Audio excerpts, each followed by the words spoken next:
The topic of discussion that we have today is class 11th NCERT. Many of you are fascinated by our country, by the landforms of our country, the climate of our country. So here we are covering class 11th NCERT for you in basic and in great details so that you develop interest in my subject. So let's get started.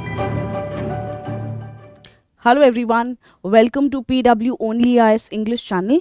I'm Dimple Nankani, the faculty for Geography and Environment at PW. I teach in Titan batches, Pinnacle batches and various other batches.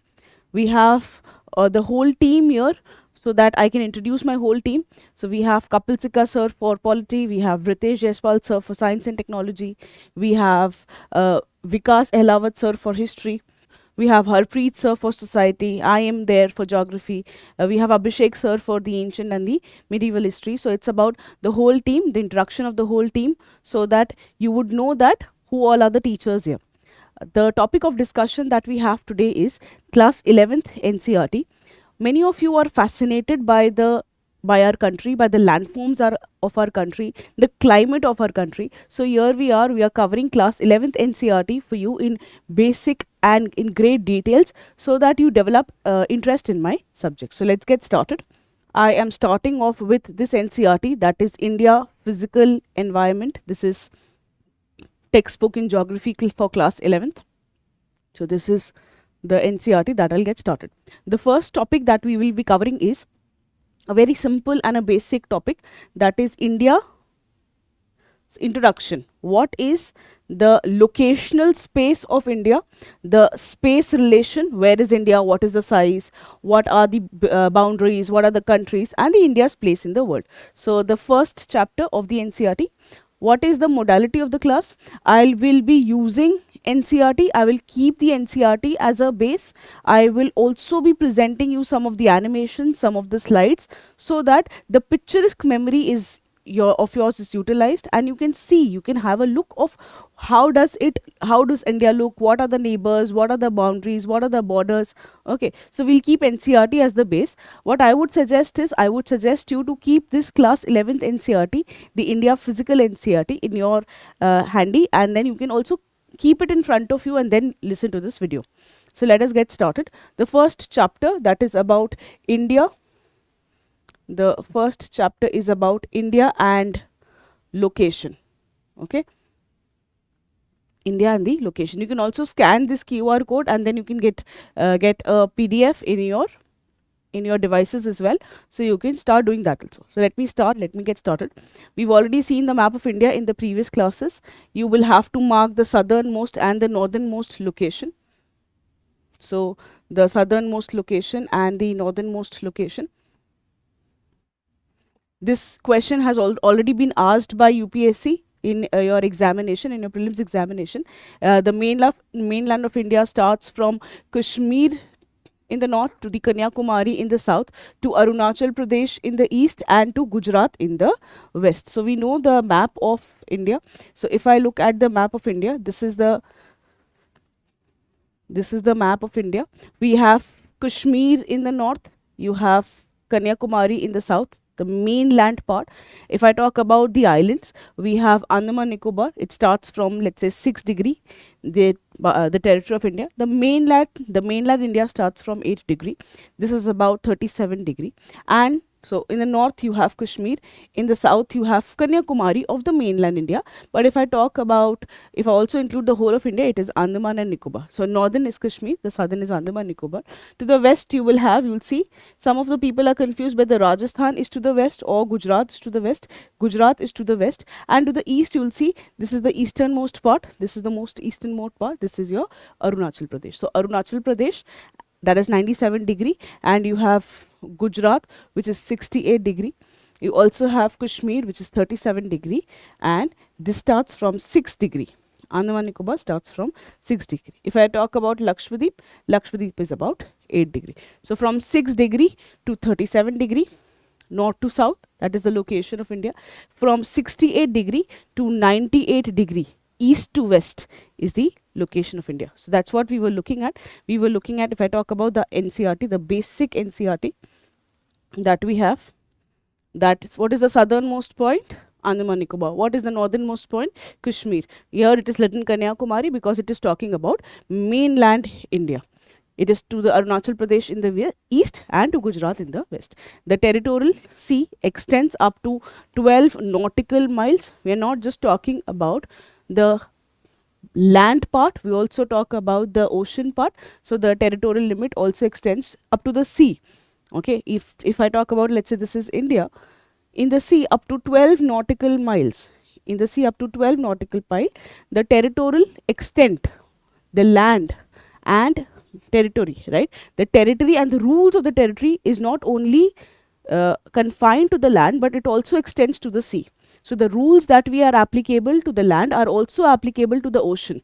To the entire ocean, no, only up to 12 nautical mile. Okay, so then it is giving the measurement of the nautical mile. That is not needed. That is not needed for us. The southern boundary extends up to, we've seen, the southern boundary extends up to 6 degree and 45 degree north latitude in the Bay of Bengal. That is nothing but your Andaman Nicobar Islands. The southern boundary is starting there. So let us analyze what is the implication of such latitudinal and the longitudinal extent. If I talk about the latitudinal extent and the longitudinal extent, you've seen that it is roughly 30 degree. That is from 6 degree to 37 degree, that is also 30 degree, and from 68 degree to 97 degree, that is also 30 degree. So it is about 30 degree. But if I actually measure the north to south extremity, what is the extremity? If I talk about north to south, the distance is about 3214, and if I talk about east to west, the distance is only about 2933. So here, north to south extent, that is the extent from this part to this part. The north to south extent is about 3214. Okay, what is that? 3214. But if I talk about west to east, this is about 2933 kilometers. So not, despite 30 degree north to south, despite 30 degree west to east, the north to south extent is more. It is about 3214 and this is about 2933. So the north to south extent is more as compared to east to west extent. Why is that so? Because this is related to the latitude and the longitude part. This is related to the latitude and the longitude part. What is the reason? You will get to know chapter 3. Okay, when we'll go to chapter 3, you will get to know the reason for it. Okay, so this is what is written. If I have to just give you an idea, the reason that we have this is, it is based on the fact that the distance between two longitude decreases towards the pole, whereas the difference between two latitude always remain same anywhere. So if it's like this. This is the earth, okay, oblate spheroid. The distance between latitude will always remain the same, okay. But the distance between two longitude, this is how the longitudes are, okay. The distance between the longitudes will keep on reducing, as you move towards the pole. So the distance between the longitude decreases towards the pole, the distance. Here at the equator, the distance is more, but as you move towards the pole, the distance will get less. Whereas at the latitude, the distance always remains the same. Okay? So it is understood that this is the reason for the difference in the kilometer extent, whereas the north to south and the east to west is nearly 30 degree difference. Okay. You know that the southern part of the country lies in the tropics. I'm giving you a locational idea. What is the locational idea? What is the north-south extent? What is the latitude? Where is India situated? If I talk about now, I'm moving to the latitudinal part. The half of India is in tropics, whereas the other half, this is, let's say, the 23 degree, and let's say this is the equator. We know that half part of India is in tropics, nearly half, whereas nearly the other half is in subtropics. So half part of India is in tropics, whereas the other half is in subtropics. That's what it says. Okay, that the southern part of the country is within the tropics, whereas the northern part lies in the subtropical zone or the warm temperate zone, and this is responsible for variety of climate, variety of soil, variety of vegetation. Okay. Now, we know that there is a difference of longitudinal difference of 30 degrees. We've already seen that there's a longitudinal difference of 30 degree. Therefore, what happens is, if I talk about the longitudinal difference, you'll see that the eastern part of the country, the eastern part of the country and the western part of the country, there is a time difference. There's a time difference of nearly 2 hours. So if this is the western part of the country, the western part, and this is the eastern part, there is a difference of what? There's a difference of 2 hours between the western part and the eastern part. Why does it happen? Because we know that there's rotation. The earth seems to be rotating from west to east. Therefore, the sun rises where? The sun rises in the east. So let's say this is my country. Okay, this is the eastern part of my country. This is the western part of my country. We know that the sun would rise in the east.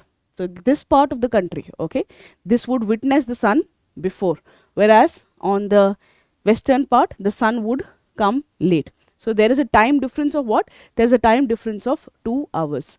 Okay, so that's what says that there is a variation of nearly 30 degree, which causes a time difference of nearly 2 hours between the western part and the eastern part. Okay, so this is actually the image that you can see, that the sun is rising here in the Arunachal Pradesh, where the difference between Arunachal Pradesh and Gujarat, the difference is about 2 hours between them. Okay, so but what happens if I talk about there's a difference? So basically, let's say the sun rises in Arunachal Pradesh at 4 a.m. So the sunrise, the first ray of the sun in Gujarat would be seen at 6 a.m. Okay, but what happens if I talk about our country? We follow one standard time. Okay, the Indian standard time, which is based on what? Which is based on this latitude, 82.5. Whatever this, if let's say the sun rises here at whatever time, at X time, we will say that this is the X time. The same time would be shown here. The same time would be shown here. So even if the sun rises at 4 a.m., okay, 4 a.m. would be 4 a.m. in Arunachal Pradesh is same as the 4 a.m. in Gujarat. It is not so that sun has not risen, so we will not say that it is 4 a.m. in Gujarat. India follows one single Indian standard time. Okay, so India follows one standard time. So despite that, you will see that what is the use of the standard meridian? What is, while the sun rises in the northeastern state about 2 hours earlier as compared to Jaisalmer, the watch is in Dibrugarh, Imphal in the east, Jaisalmer, Bhopal, Chennai, and in all the other parts it will show the same time. Why is this happening? Why does this happen? Okay, so this is happening because our country follows one single time. What is the time that we generally follow? Basically, you'll see that India follows a timeline of 82.5 degree east. Okay, so if this is let's say Britain, okay, and let's say this is India. At Britain, we've considered it as the 0 degree longitude. At India, it is about 82.5 degree east longitude. So the longitude that we say is in the multiple of what? 7.5. Okay, so the countries, they will follow the single timeline, and most of the countries, they follow the timeline based on 7.5 degree longitude. India keeps it at 82.5 degree longitude. So Indian standard time is ahead of the Greenwich Meridian time by 5 hours and 30 minutes. By 5 hours 30 minutes, it is faster. How does that happen? We'll see that. Okay, so it's like this. We know that this is the earth. This is the earth. The earth rotates from west to east counterclockwise. Therefore, the sun rises in the east. So whatever are the places to the eastern side, they will experience the sunrise. They will experience the sunrise earlier. Okay, they will experience the sunrise earlier. The places on the western side, they will see it later. Now, if I want that the world should follow one standard time, okay, why do I want that? Firstly, I want that firstly because of better communication. If I want that the world should have some important standard time, I need to use some standard references. Okay, so suppose let's say this is your Britain. Let's say this is the Britannia. Okay, and we know that Britain has been the dominant boss of the world. So if at Britain it would, let's say it is morning now, or let's say in Britain it is evening now. In Britain it's, let's say, 5 p.m. This is, let's say, Japan. At Japan, obviously the sun would have risen. This is the place where sun would have been before, and then the sun would have moved from Japan, then towards India, then towards Britain, and then have gone, and therefore it is 5 p.m. at Britain. It is evening in Britain. So Japanese part, they would have seen what? They would have seen, Japanese, they would have seen morning, they would have seen the daytime, they would also have seen evening, and that is why Japanese could experience night time.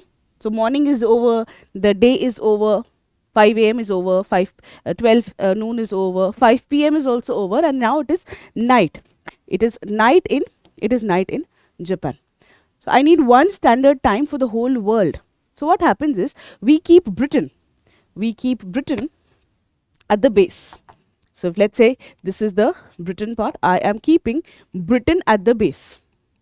If I keep Britain as the base and I move to the east, okay, so this is, let's say, 0 degree longitude, okay, and I'm moving to the east, and then I can also move to the west, east and west, and let's say this is let's say a 180 degree west longitude, this is 180 degree east longitude. The whole of the earth is 360. Britain is this. At the back of Britain, towards one side you will have 180 degree west, at to one side you will have 180 degree east. Okay, we know that the 360 degree rotation is completed in 24 hours. So in 1 hour, how much of the rotation would be there? It would be about 15 degree. So if Britain is, let's say, 0 degree longitude, and it is, let's say, 5 p.m. okay, it is 5 p.m. at Britain. Here, if you move 15 degree east longitude, 1 hour ahead, okay, so it will be 6 p.m. here. If you again move east another 15 degree, 1 hour ahead. How 1 hour? Because 15 degree would be 1 hour. Why? Because Earth completes 360 degree rotation in 24 hours. So if it is 5 p.m. at Britain, it will be 6 p.m. at 15 degree east longitude. It will be 7 p.m. at about 30 degree east longitude. And now what do we know? We know that one fact. That India follows what? India follows 82.5 degree east longitude for the standard time. So how many hours India is ahead of Britain? So if Britain, it's, let's say, 12 noon, okay, India is plus 82.5 degree east. What does plus 82.5 degree east means? It means 75 plus 7.5. For 75 it is 5 hours, and for 0.5, for 7.5 it is 0.5 hours. So India is 5.5 hours ahead. I split it 82 into 75 plus 7.5. 75 means 5 hours. If 1 hour is 15 minutes, 75 degree is 5 hours. Okay, and 7.5 is 0.5 hours. So India is 5.5 hours ahead. India is 5.5 hours ahead. So that's what it says, that India is 5.5 hours ahead of the Indian standard time. Okay? There are many other countries which will not follow one standard time, but so this is the map of India. You can see This is the map of India that is given. You have Ladakh, which has the capital as Leh. You have Srinagar. We have Himachal Pradesh as one, and the capital is Shimla. So here you have the map of India. So Ladakh as Leh, Kashmir, Srinagar. You'll see Himachal Pradesh, Shimla. This is the whole map of India that is given with the countries, with the cities, with the important cities there. We then also know that India also has global relations. India has the air route, sea route connectivity with Iran, Iraq, Syria, Turkey, Karachi, Mumbai. So India has lot of connections there also. The other important fact that we have here is, okay, the basic facts that you should know, some basic facts that is given in your class 11th NCERT chapter 1, that India has an area about 3.28 million square kilometer. It has 2.4% of the world's land surface. So we have 3.28 million square kilometer of the land, and that is about 2.4% of the surface area. India is the 7th largest country in the world. India has lot of diversity. India has lot of diversity. What you'll see that there are India has lot of diversity in the form of mountains, in the form of rivers. So we have lot of diversity there. Yeah, we have Ganga, Brahmaputra, Mahanadi, Krishna as the rivers. Ganga, Brahmaputra, Mahanadi, Krishna as rivers. We have lofty mountains. You also have sandy experiences like Marusthali. Okay. India also is a part of the Indian subcontinent. You have, so what we have? We have mountains, we have rivers, right? So mountains and rivers. You also have sandy expanse of Marusthali. You also have mountains like Himalayas, Hindu Kush, Suleiman ranges. You have Purvanchal hills, and India is basically such a great geographical entity that you call it as Indian subcontinent. This was also asked by UPSC examination, that why is India called as subcontinent? This was asked in the mains examination. Okay, so we have a lot of differences there. India also, there are countries like the surrounding countries are Pakistan, Nepal, Bhutan, Bangladesh. Okay, in the Indian subcontinent, you also have these countries: Pakistan, Nepal, Bhutan, Bangladesh, and India. Okay, so this is about the some facts. India has a coastline about 6,100 kilometer, or in the mainland. So if I talk about mainland India, the coastline is about 6,100. But if I also include the island territory,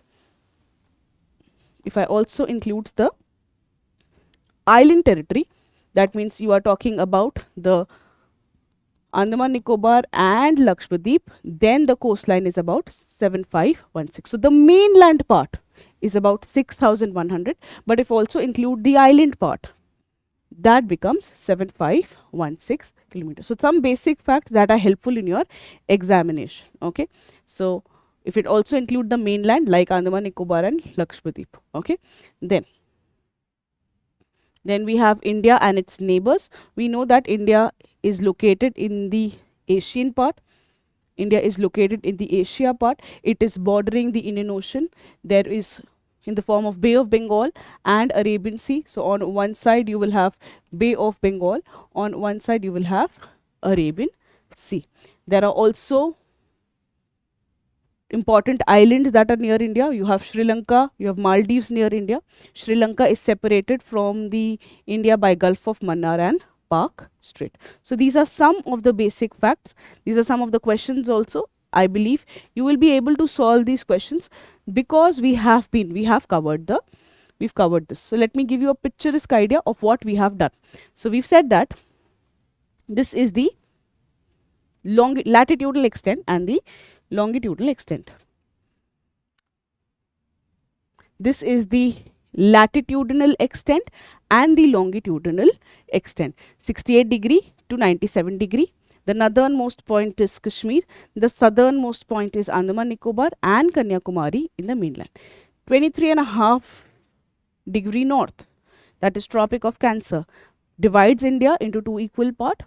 Okay, then we've looked at that you also have 82.5 degree east, which is used for the Indian Standard Time. Okay, India is the 7th largest country in the world. You should know that what are the other countries which are larger than India. You have Russia, Canada, China, USA, Brazil, Australia, and then India. So India is the 7th largest. We have other countries which are larger than this. We should know the neighbors. The neighbors are Afghanistan, Pakistan, China, Nepal, Bhutan, Bangladesh, Sri Lanka, Maldives. These are the countries. These are the neighbors that we have. There is Bay of Bengal. There's also Arabian Sea. We've already seen that. We've also seen the latitudinal and the longitudinal extent. This is about 68.5 degree east, and then you have 97.5 degree east. You have 37.6 degree north. You have 8 degree in the mainland, and you have 6 degree in the Andaman Nicobar. If I talk about the standard time that we have is 82.5 degree east. The east to west extent is about 2933. The north to south extent is about 321 kilometer. So this is about the east to west and the north to south extent that we have. Then there's a time difference of 2 hours. The sun rises around 4 a.m. in Arunachal Pradesh and 6 a.m. at Gujarat. That is because of the rotation that we have. What was the question that UPSC examination asked? Which of the following pairs, prelims examination 2015, which of the following pairs of the states of India indicate the westernmost, easternmost and the westernmost states? The easternmost state is Arunachal Pradesh. The westernmost state is Gujarat. So the answer is what? The answer is D here. Okay, then the next one, which of the following pairs of the island are separated from each other by 10 degree channel? 10 degree channel means the 10 degree latitude that separates what and what island? The 10 degree latitude separates Andaman and Nicobar Islands. Okay, so this is what we have for the first chapter.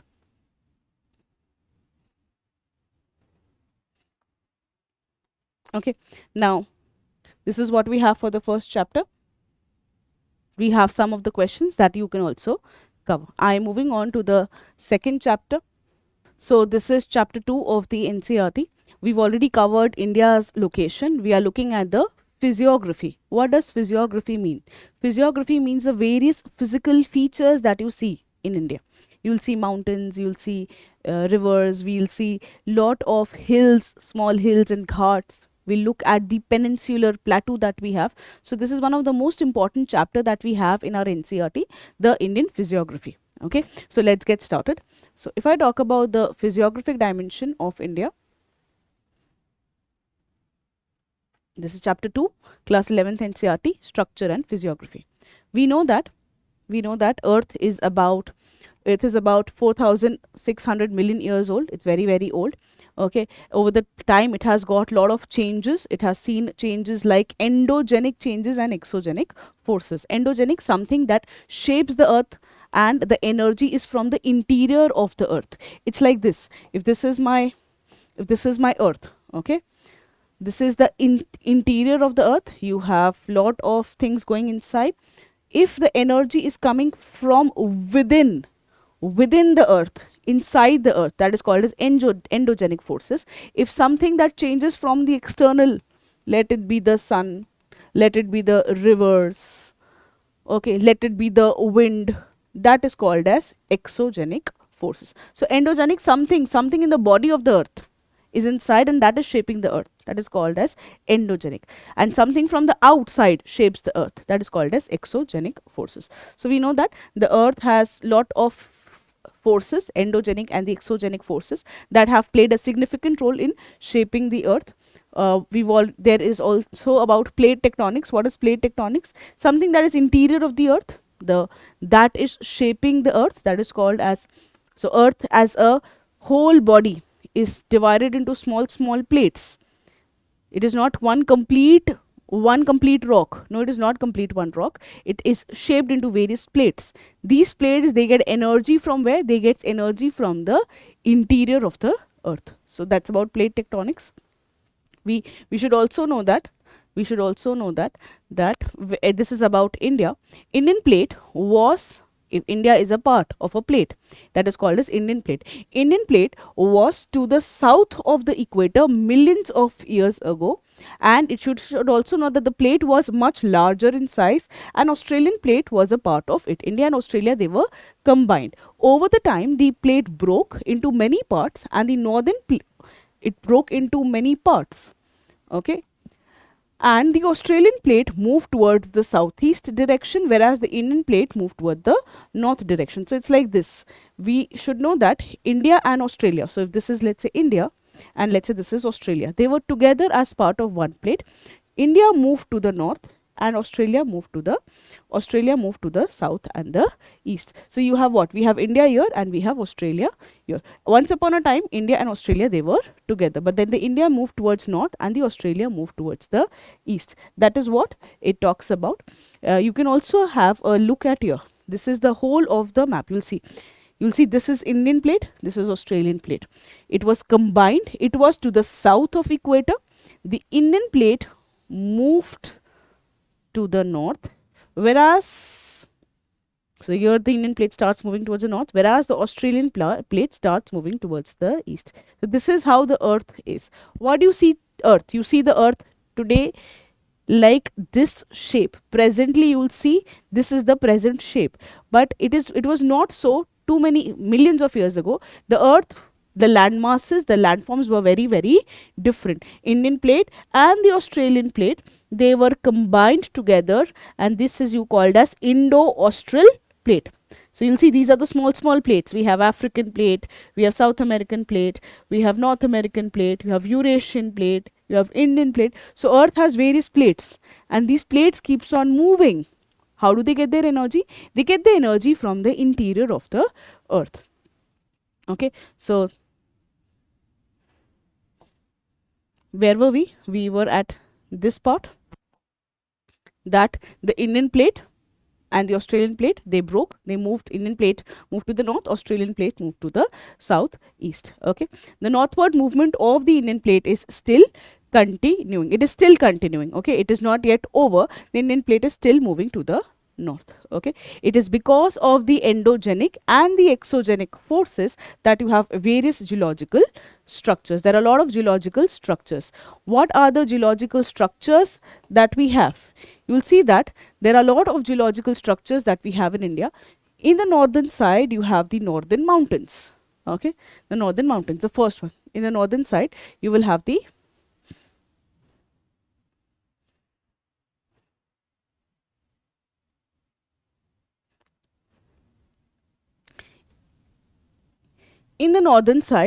northern mountains. Okay, this is the first division. The second important division is, so what is their part of the northern mountains? You have Himalayas, you have Shivaliks, you have greater Himalayas, lesser Himalayas. You also have the Naga hills and the various, you have Dafla hills, Miri hills, Mishmi hills. These are the part of the northern mountains. The second important divisions that we have, the geographical division, is the northern plain. The northern plain, what all do we have? In the northern plain, you have Ganga plain, Brahmaputra plain, Indus plain. That's there in news also. That's the second important division. The third important division that we have is the peninsular India. So the brown color is the northern mountain, the green color is the northern plain, and the third one that we have is the peninsular plateau. Okay, this is the third important division. The fourth important division that we have is coastal plains. The plain area along the coast. The plain along the coast is called as the coastal plain. The fifth important division that we have is the Indian islands. So the Indian island is also important division. There is another division that is given as physiographic division. That is given as a physical division, that is the Indian desert. Your NCERT says Indian desert is also part of physiography. Okay, so it's very different. It has different rocks, it has different type of climate, and the climate has shaped the way the wind interact with the rock. So that is also there. So there are 6 major physiographic divisions that we have. So if you look here, so based on the variation of the geological structure, India can be divided into 3 geological divisions. Firstly, it mentions 3. What 3 does it mention? These 3. It will mention these 3 divisions. What 3 divisions does it mention? the three division that your NCERT talks about is one, the northern mountain, the second northern plain, and the third peninsular plateau. So these are the three divisions that NCERT talks about, but then there are other divisions also. Okay? So that is mentioned in details in the NCERT later on. We'll see that. Okay. So based on the divisions, there are three divisions: the peninsular block, Himalayan mountains, and the Ganga Brahmaputra plain. The first one that we will be talking about, let's first read this and then we will understand in a bit of details. The first one that NCERT talks about is the peninsular plateau. The first division that your NCERT talks about is the peninsular division. First read it, then I'll show it to you on the slides. The northern boundary of the peninsular block may be taken as irregular line from Kutch along the western flank of the Aravalli range near Delhi, and then parallel to the Yamuna and Ganga as far as Rajmahal Hills and the Gangetic Delta. Apart from this peninsular block, Karbi Anklong and Meghalaya plateau in the northeast and the Rajasthan in the west are also extension of this block. The northeastern part is separated by Malda fault in the west, in West Bengal, from Chota Nagpur plateau. The deserts and the other desert overlay this block in Rajasthan. Okay, so what is it saying? What did we see so far? We saw that there are three major physiographic divisions. The important physiographic divisions that we are doing right now is the peninsular plateau. What does the NCERT talks about? NCERT says that this is the peninsular block. It says that this peninsular block is lying how? It is following the Kutch region. We know that this is the Kutch region. It is moving parallel to Aravalli, that's what it said. It is then moving parallel to Ganga and Yamuna. So this is your Yamuna and Ganga. It is moving parallel to Ganga, Yamuna. Okay, and then it follows the coast line. That was the first line that it said. I'll repeat that line. That it is from Kutch. It is moving parallel to Aravalli. It then moves parallel to Ganga, Yamuna, and then it follows the coast. It also says that the part of the peninsular plateau is also there in Meghalaya. So in Meghalaya, and it is separated by what? It is separated by a fault in West Bengal, by a gap in West Bengal, and that gap is called as Malda gap. Malda is also district. Malda is also known for mangoes. So this is the gap. Then it says that.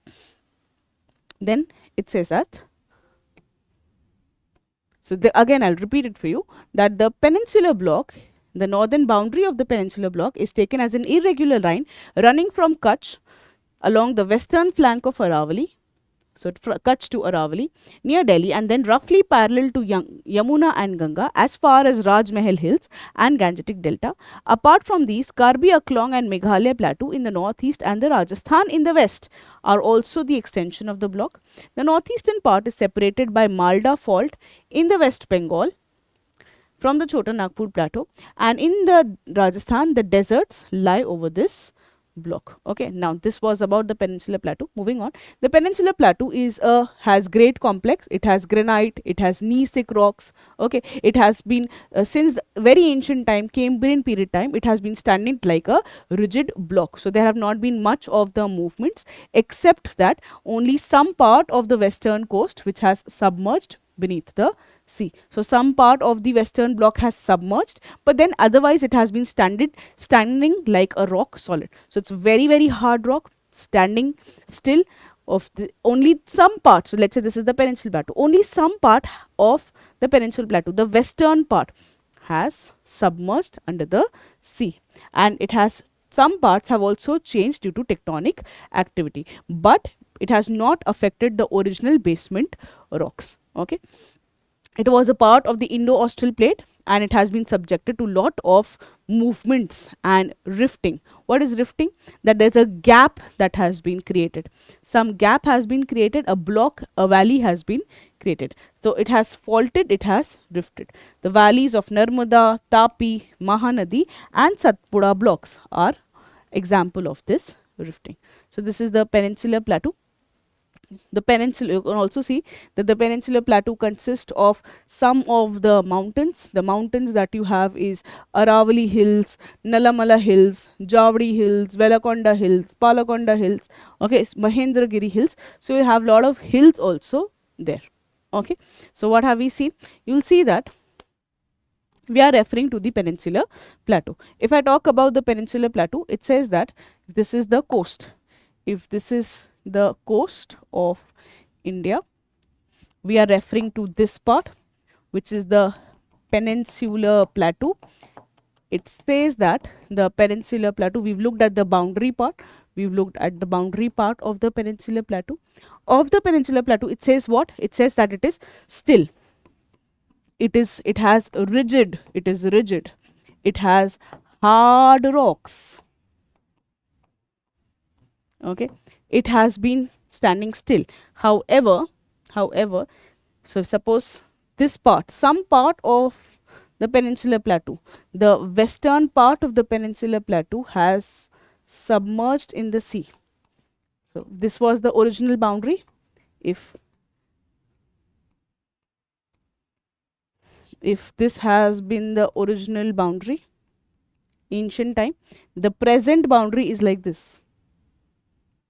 This is the present boundary. So some part of the peninsular plateau has submerged in the sea. If this was the original peninsular plateau, suppose this was the original peninsular plateau, some part of it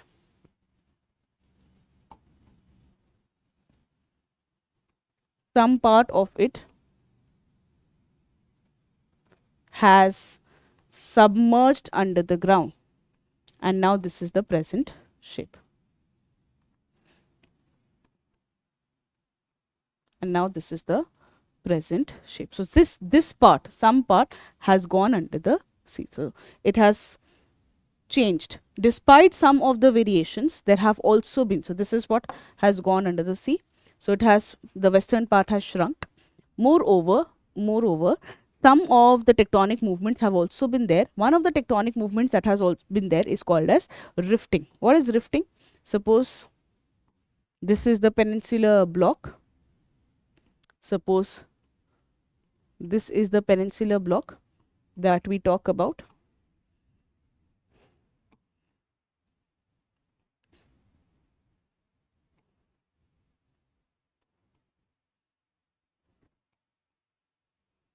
Okay, some part of it, there have been cracks. Okay, what is rifting? A gap is created. Okay, so some cracks have developed. Okay, some cracks have developed and a gap has been created. Now what will happen? Because of these cracks, it is possible that some part of the peninsular plateau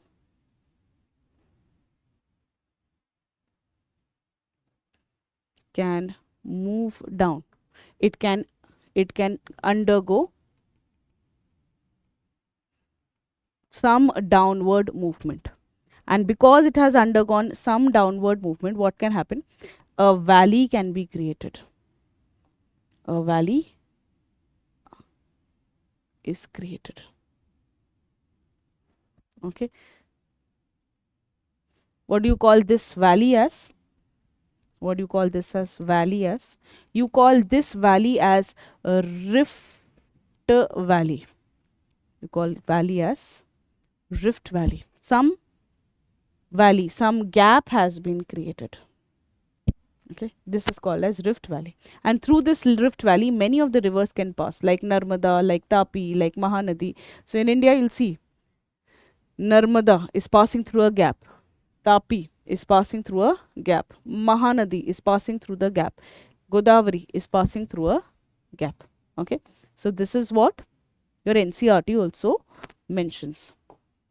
This is what your NCERT also mentions. Okay, that there are some rifting that has taken place. Okay, you will also see that India has most of the rivers as flowing towards the east. Most of the east flowing rivers form delta before entering into the Bay of Bengal. So most of the rivers, they'll move towards the east, and they'll form deltas. Examples can be Mahanadi, Krishna, Kaveri, and Godavari. So these are the important rivers that we have. So this was about the first part, that was your peninsular plateau. Then we also have the other part, that is your mountain, that is the northern mountains. It is simple, nothing much there. The Himalayas, the second part, that is Himalayas. Himalayas are young. They are not as old as the peninsular block. They are young. They are weak. They are flexible. So Himalayas, they are young, they are weak, they are flexible in their geological structure, unlike the rigid and the stable peninsular block. So the peninsular block is stable, the peninsular buckle is rigid, but Himalayas are basically young, and they are weak, and they are flexible. They are interplay of the exogenic and the endogenic forces. So both the exogenic and the endogenic forces, they play an important role here. Okay, so this is about your Himalayas. So nothing much there. The Himalayas are tectonic in origin. Tectonic means something that have forced, the force has come from the interior of the earth. They are tectonic in origin, and they have been cut by fast flowing rivers. Himalayas, it's like you'll see Indus is cutting across Himalayas. You'll see Satluj, it is cutting across Himalayas. The rivers are cutting across the Himalayas, and they will form V-shaped valleys, waterfalls, and the rapids. So this is about your the northern mountains. Then moving on to the third feature. So what did we see? We've seen the peninsular plateau. Once we've seen the peninsular plateau, this is the first division, that is your Himalayas. It is, what does it say? That these are young in nature. These are young in nature. They are weak in nature. They are flexible. They are young, they are weak, they are flexible. They have been formed by what? They have been formed by the tectonic forces. Okay. Rivers have also cut across Himalayas. The rivers, they cut the Himalayas and they flow down. So this was the second feature that we have seen. Moving on to the third feature. The third feature that you have is the north. So this is your Himalayas. We've seen the Himalayas. So the first division was the peninsular plateau. The second division is Himalayas. The third division is the northern plains. We know that the river cut across the Himalayas. So if this is the brown part is Himalayas, the river have been able to cut through the Himalayas. They cut and they'll deposit the sediments, the rocks, the silt, the sand that are carried by the rivers. They are cutting through the Himalayas and they are depositing the sediments over a region. This region becomes what? This region becomes northern plains. So what are northern plains? The third division. They are formed from the alluvial deposits of Indus, Ganga, and Brahmaputra. If I talk about the length is about, the length means west to east. If I talk about the west to east length is about what? Is about 3,200 kilometer west to east. If I talk about the width, that is north to south. This is width. Okay. This one is the width part. The width part is about 150 to 300 kilometer. And if I talk about the depth, so it's like 3D figure. Imagine, okay, this is the length part, 3,200 kilometer. This is the width part, 150 to 300 kilometer. If I talk about the depth part, the depth is about 1,000 to 2,000 meter. It's just 1 kilometer, 2 kilometer depth. So that's the layer of the northern plains. So the Himalayan rivers, they cut across and they deposit the sediments in the form of northern plains. So this was the third division that we have, the northern plains. Okay. So the width is this part, the length is this part, and the depth is this part. Okay. So let us see what is given in your NCERT. What is given in the NCERT? Your NCERT talks about the northern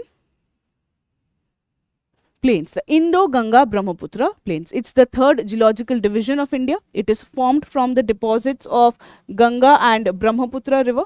Okay, it is formed from the deposit of the Ganga and the Brahmaputra river. It was a depression. In this depression, the sediments have been brought by the Himalayan river and the Peninsular river, and the depth of the deposits is about 1,000 to 2,000 meter. Okay, that's the depth part. Okay, then It talks about the physiography part. It talks about the physiography. What does physiography means? Basically, the physiography means is an outcome. Physiography is the result of structure. What is the structure? Whether the structure is hard rock, soft rock, what is the process, whether endogenic process has taken place, and what is the stage, whether it is young, whether it is not young. If I talk about in the northern part, the northern Himalayas, they have a rugged topography. What do we mean by rugged topography? Not plain topography. It has lot of variation, ubad khabar. It has lot of variation, that is rugged topography. It consists a lot of mountains. There are a lot of mountains. In the southern part of India, you have a tabletop, a stable tabletop with dissected plateaus, denuded rocks, okay, and in between the two lies the northern Indian plain. So on the northern part, you have Himalayas, rugged topography, uneven topography, not plain. To the south, you have the tabletop plateau. What is a plateau? It's like a tabletop. What do we mean by tabletop? So it's like this. To the northern, you have the mountains. In the southern part, you have the tabletop. This is how the tabletop looks like. This is the plateau. It's not plain. And in between, you have a plain surface. In between, you have the plain surface, that is called as the northern plain. Okay, so these are the three things. Now, if I also include the macro division, we've already talked about this. The macro variation, India can be divided into following physiographic division: the northern and the northeast mountains, the northern plains. The first part was the northern mountains. The second part was the northern plains. The third part that you have in India is the peninsular plateau. The fourth part is the desert. We've seen this. The fifth part is the coastal plain. We've seen this. And this last part is the island. So there are about 6 divisions: the northern plains, the northern mountains, the northern plains, the desert part, the peninsular plateau part, the coastal plains, and the island part. So there are about 6 physiographic divisions that we have. Coming on to the northern mountains and the northeastern mountains. Coming on to the first feature, that is the northern mountains and the northeastern mountains. So the first part, that is the northern mountains and the northeastern mountains. The northern mountains and the northeastern mountains. Yeah. The northern mountains and the northeastern mountains, they consist of Himalayas and the northeastern hills. The Himalayan have lot of ranges. You will have greater Himalayan range, which means the great Himalayas to Shivalik. So you have Great Himalayas, you have Shivalik. The general orientation of these mountains is northwest to southeast direction. I will tell you what does this mean. In the northwestern part of the India, in Himalayas, in the Darjeeling and the Sikkim regions lie in the east to west direction, while in Arunachal Pradesh, they are from the southwest to the northeast direction. Okay.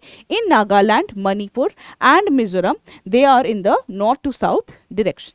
The approximate length of the Great Himalayan ranges is about 2,500 km east to west to about 160 to 400 km north to south. Let us understand what is this talking about. If this is the boundary of the northern part of the country,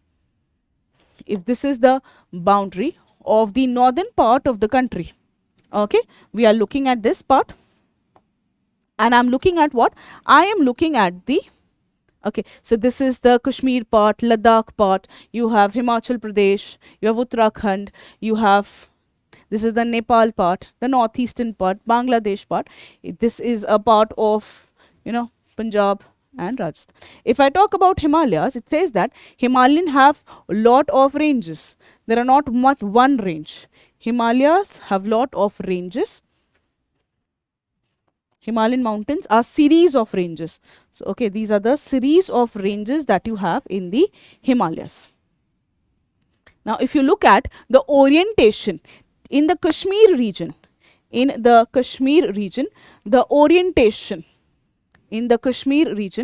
orientation is what? The orientation is, if this is north, south, west and east, this is how the orientation is.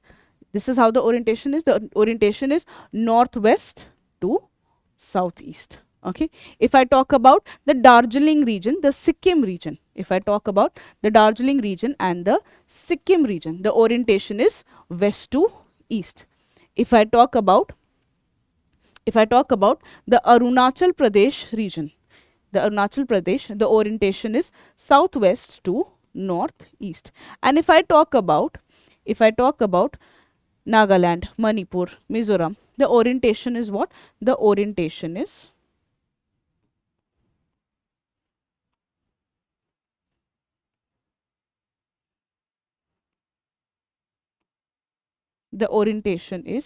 north to south. That's what the orientation is. In the Kashmir, it is northwest to southeast. In Darjeeling region, it is west to east. In Arunachal Pradesh, the orientation is southwest to northeast, and here it is north to south. That is what it is referring to, that the orientation is northwest to southeast. In your Kashmir region, it is in the northwestern part of India. In Himalayas in Darjeeling are east to west, whereas in Arunachal Pradesh it is southwest to north east hona chahiye. In Nagaland, Manipur and Mizoram, they are in south to west direction. The length that we have, this is the length part. The length that we have is about 2,500 km. From this part to this part is the length, 2,500 km. And if I talk about, so this is the length part, 2,500 km.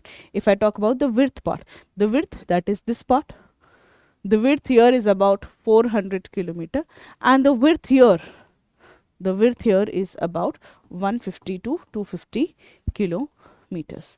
So 150 to 400 kilometer is the north to south extent. Okay.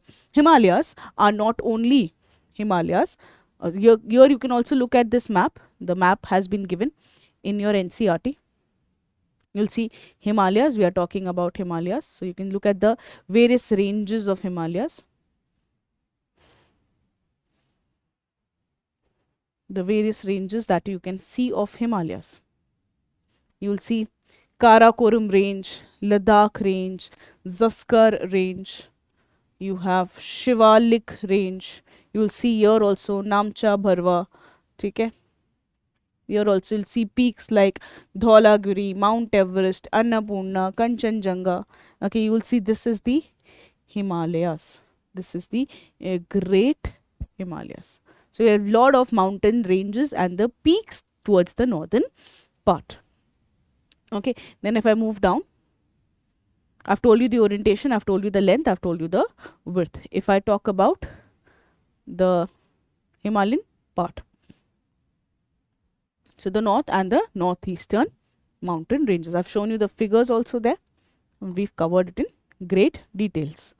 The northern part. Himalayas are not only the physical barrier, they're also climatic barrier, they are drainage divide, they are cultural divide. We see that the culture to the north of Himalayas is different. Chinese culture, Tibetan culture. To the south of Himalayas, the culture is Indian culture. So it's a cultural divide. It's a physical divide. It divides China, it divides Nepal, it divides Bhutan, it divides India. So it's a physical division, it's a climatic division, it's a drainage divisions. Okay. So this is what your Himalaya is about. Okay. This is the map that has been given. The next one, that is the northern plain. The northern plain, they are formed from the alluvial deposit brought by the river. We've seen that. What rivers bring it? They are alluvial deposits brought by the river like Indus, Ganga and Brahmaputra. So river Indus, Ganga and Brahmaputra, they are approximately 3,200 km. We've seen that. The average width is about 150 to 300 km. We've seen that. So they have been formed by these deposits. The depth is about 1,000 to 2,000 meter. We've seen that. North to south, they can be divided into various zones. The various zones is Bhabbar, Terai, and the alluvial plain. The alluvial plain is basically about Khaddar and Bhangar. What does this mean? If you look at this figure, you will be able to understand that this is the Himalayas. We've covered a lot of ranges in Himalayas. We've seen. Now, to the north, to the south of Himalayas, to the south of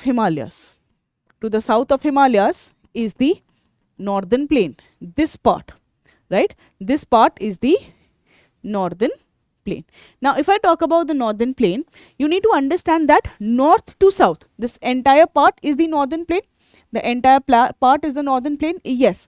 But if I talk about north to south division, it's like, see, the northern plain. If I talk about the states, you have Punjab plain, you have Bihar plain, you have UP plain, you have West Bengal plain. Okay, Punjab plain, Bihar plain, UP plain, Uttar Pradesh plains, and you have West Bengal plains. This is west to east. But then there are also differences in the northern plain, north to south. North to south. What are the divisions of the northern plain, north to south? Understand like this. This is Himalayas. To the south of Himalayas, you have the plain part.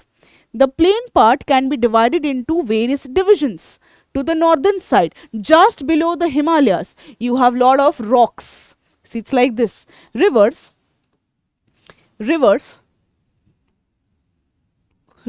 when they come to the south of Himalayas, they'll deposit the sediments. These deposition of the sediments are called as northern plains. The rivers, when they come the south of Himalayas, they start depositing big rocks. This is called as bhabbar. The northern part of the northern plains is bhabbar.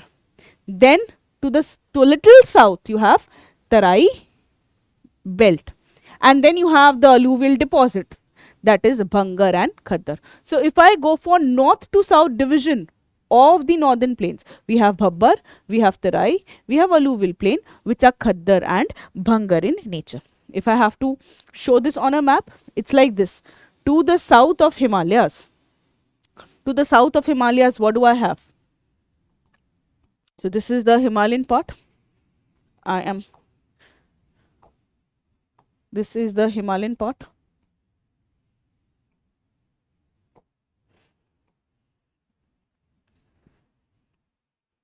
Okay. To the south of Himalayas, I have what? To the south of Himalayas, I have the northern plains. This becomes the northern plain. This becomes the northern plain. Okay. The northern plain, pink in color, the northern plain is not same everywhere. Just to the south of Himalayas is a belt. This belt is called as what? This belt is called as a Bhabbar. To the south of Bhabbar, you have a belt that is called as Terai. To the south of Bhabbar, you have a belt called as Terai. Then again to the south, you have a belt that is called as Bhangar. And further to the south, you have a belt called as Khaddar. So this entire pink part is the northern plain. But the northern plain is also divided into Bhabbar, Terai, Bhangar and Khaddar. Okay. How do they look? They have a very different physiography. They have a very different texture. This part, the big rock, the big boulder, the big rock, the big boulder is Bhabbar. The marshy land is Terai. The soft soil is divided into two parts. One is this part is Bhangar, and the next part, this part is Khaddar. Okay, so it is divided into Bhabbar, Terai, Bhangar and Khaddar. Okay, the Bhangar, Terai, Bhabbar and Khaddar. Okay, so let us start reading.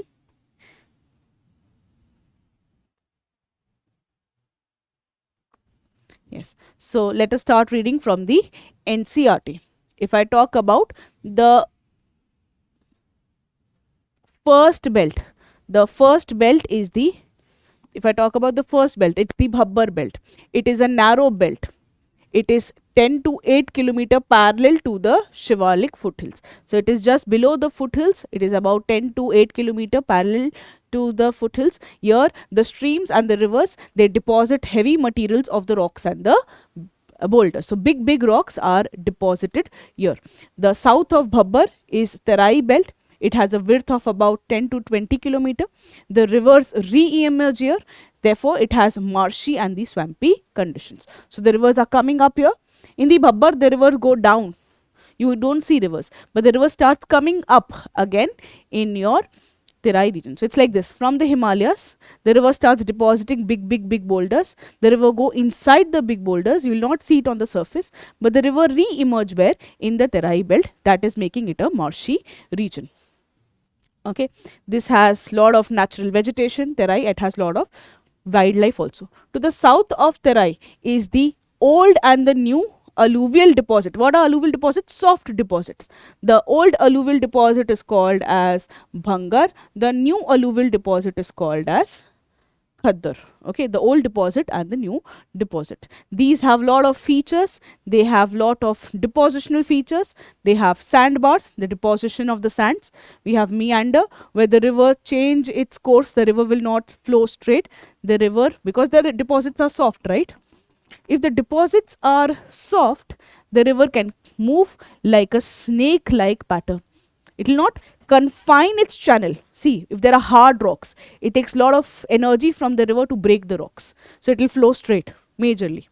But if the deposits are soft, the river will flow according to its own path. It can flow here, it can flow here, it can flow here, it can flow like this. Okay? So if your parents are strict, you'll flow straight. If your parents are cool, you can go this way, you can go that way, you can go this way, you can go that way. So same is there with river also. So there are very soft sediments, it meanders, there are lakes, there are braided channels. Okay, Brahmaputra is known for a lot of riverine islands and sand bar. They will have flood, they will have lot of new dimensions. Moving on again. So what are the northern plains? I'm continuing with the second division, that are northern plains. The northern plains are we've seen this part. The northern plains, the river, they will shift their course. There are braided stream. Some of the mouth of the mighty rivers, you'll see the mouth of Ganga, the mouth of Brahmaputra, the place where the river is ending, the river is meeting the ocean. They will have the largest delta. You have Sundarban delta. Otherwise, the plain is a featureless plain area. It generally have an elevation of just 50 to 150 meter above the sea level. So it is talking about that.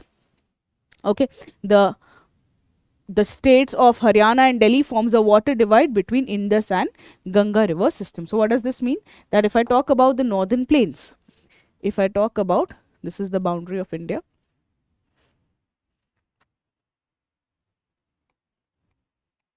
If I talk about the northern plains, here, this is how river Indus is flowing. Okay. And this is how river Ganga flows. Ganga and Yamuna flows. So it says that there are two states here. These two states, Haryana is forming a water divide. What is a water divide? Separation of water. It is forming a water divide between Indus and Ganga river system. So water division, that is on one side you will have a different river, on the other side you will have a different river. So it says that Haryana and Delhi forms a water divide between Indus and Ganga river system. As opposed to this, the Brahmaputra flows from northeast to the southwest direction before it takes at a turn of 90 degree at Dhubri and then flows into Bangladesh. I'll also look at the course of Bangladesh. I'll also look at the course of Brahmaputra. So this is how the Brahmaputra flows. It flows through Tibet, then it takes a turn, it comes India, and then it takes a 90 degree turn at Dhubri. It takes a 90 degree turn at Dhubri. Okay, so this is how it talks about Brahmaputra. That Brahmaputra flows from the northeast to the southwest direction before it takes almost a 90 degree turn at Dhubri before entering into Bangladesh. These rivers have fertile alluvial soil. They can grow variety of crops. You can have sugarcane, you can have jute, you can have lot of wheat, rice, and therefore they support a large population. Also, we know that there's a lot of population in UP, in Bihar, in West Bengal. So there's a lot of rivers flowing through them. They grow a lot of soil. They have fertile soil. They grow a lot of crops. If you have good agriculture, you will also have good population base. So rivers, I'll tell you the link. Rivers, good soil, fertile soil, good crops, a large number of population. You'll see the most populous state in India are UP and Bihar, and there's a lot of population also in the West Bengal region. Moving on, so we've done two important features. One is the Himalayas, the second is the peninsular plateau. Moving on to the next one, that is about, I'm so sorry, we've done two important features. One is Himalayas, the second one is the northern plain. We are moving on the third important feature, that is the peninsular plateau. The third important feature that we have at the peninsular plateau is this one. See, if you look at the peninsular plateau, I'll first read it, then I'll show it to you on the map.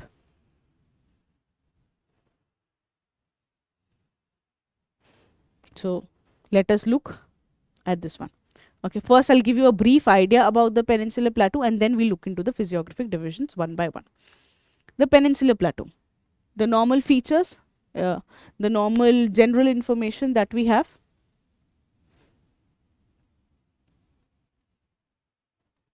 Okay, it has a height of about 150 meter, not too high, not too tall. Himalayas are very, very tall, but peninsular plateaus are like a tabletop. The height is only about 150 meter. It has an elevation about somewhere, the river plains also have an elevation about 600 to 900 meter. So it's like a irregular triangle. There's an irregular triangle. How is an irregular triangle? You'll see. Okay, this is the irregular triangle is known as peninsular plateau. The Delhi ridge is to the northwest. The Rajmahal hills is to the east. The Gir range is to the west. The Cardamom hills is in the south. So it's giving you a brief idea. 150 meter elevation. Sometimes the elevation can be as high as 900 elevation. You have Delhi ridge, you have Gir ridge, you have Chota Nagpur plateau, you have Cardamom hills, you have Rajmahal hills. There's also extension is also seen in the northeastern, that is along Shillong and Karbi Anklong. It has lot of plateaus. It has smaller plateaus like Hazaribagh Plateau, Palamu Plateau, Ranchi Plateau, Malwa Plateau, Coimbatore Plateau, Karnataka Plateau. So it has a lot of small plateaus also. It is one of the oldest and the most stable landmass of India. The general elevation is west to east. It is also seen by the flow of rivers. You will see there's a lot of river that is flowing towards the east. Okay. There is typical absence in the west flowing river. Not many of the rivers flow to the west. Okay. So this is about your peninsular plateau. The peninsular plateau is a stable block, but it has gone phases of upliftment, submergence, it has fractures, it has seen faulting, that is breaking. Okay, so there are a lot of diversity in the peninsular plateau.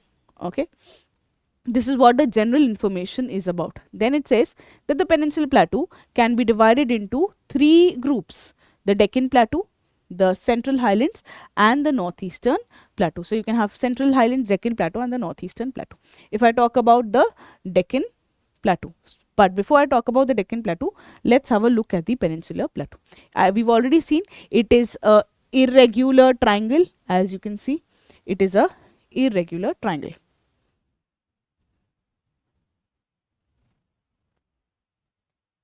It is what? It is a irregular triangle. We have seen this part. It is an irregular triangle. One, you can see it has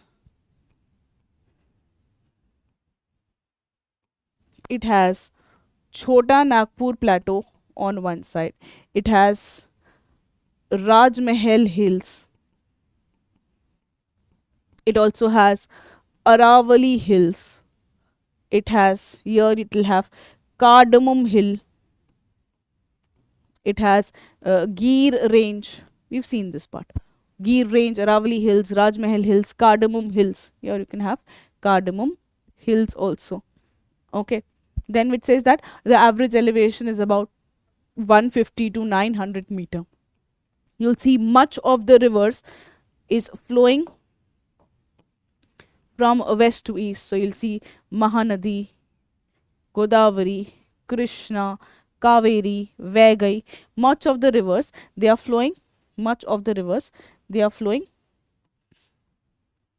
They are flowing west to east. They are flowing west to east. So Mahanadi, Godavari, Krishna, Kaveri, and you have Vaigai rivers. That it tells what? That this is a tabletop. Okay. This is a tabletop, but it is not like this. The tabletop has an elevation from west to east. Means there is a greater height on the western side and there's a smaller height on the eastern side. Therefore, the rivers are flowing like this. Therefore, the rivers are flowing like this. That is what it says. Then it says that the peninsular plateau is divided into some parts. There are 3 parts to the peninsular plateau. The first part that we'll have to the peninsular plateau. This is the peninsular plateau. It has some parts. What are the parts? It has a part from here to here. This part is called as the central highland. This part to that part is called as central highland. You also have the second part. The second part is called as Deccan Plateau. And the third part is called as Meghalayan Plateau. So there are 3 parts to the peninsular plateau. The first part is called as the Central Highlands. The second part is called as Deccan Plateau. The third part you'll have to little north and the east is called as the Meghalayan Plateau. So we'll deal with each of the parts one by one. The first part, the Central Highlands, Deccan Plateau and the Northeastern Plateau. Okay? So we'll deal with them one by one.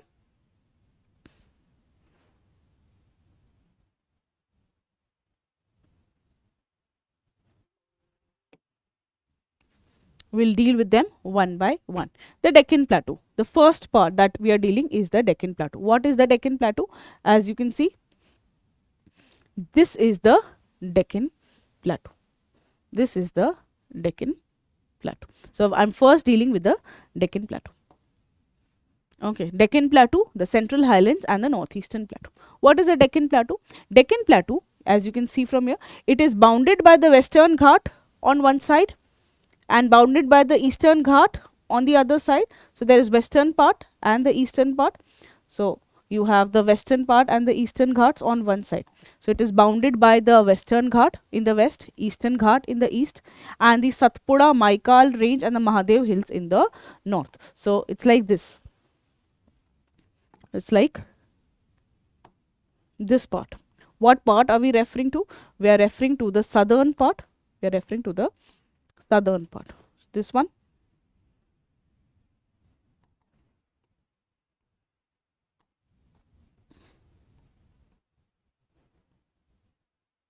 Okay, here the one part is the Central Highland. I'm not dealing with the Central Highland, I'm dealing with the Deccan Plateau. So what I'm saying with the Deccan Plateau is that on the western side of the Deccan Plateau, we have the Western Ghats. On the eastern side, you will have the Eastern Ghats. So Western Ghats and the Eastern Ghats. On the northern side, you have Satpuras, you have Mahadev, you have Maikal ranges. So to the northern side, you will have this part. You will have Satpura range, Maikal range, Mahadev hills. The Western Ghats are locally known by different, Western Ghats, they are locally known by different names, such as they are known as Sahyadri in Maharashtra, they are known as Nilgiri in Karnataka, they are known as Annamalai hills and the Cardamom hills in Kerala. So Western Ghats, they are known by 3 different names: Sahyadri, Cardamom hills, Annamalai hills. They are also known as Nilgiri hills. So there are varied names, local names of the Western Ghats. The Western Ghats are, they are higher in elevation and they are more continuous than the Eastern Ghats. The average elevation is about 1500 meter and the elevation keeps on increasing from south to north. So the northern part is not as elevated, the southern part is more elevated. So this is the northern part, the southern part has more elevation, the northern part has less elevation.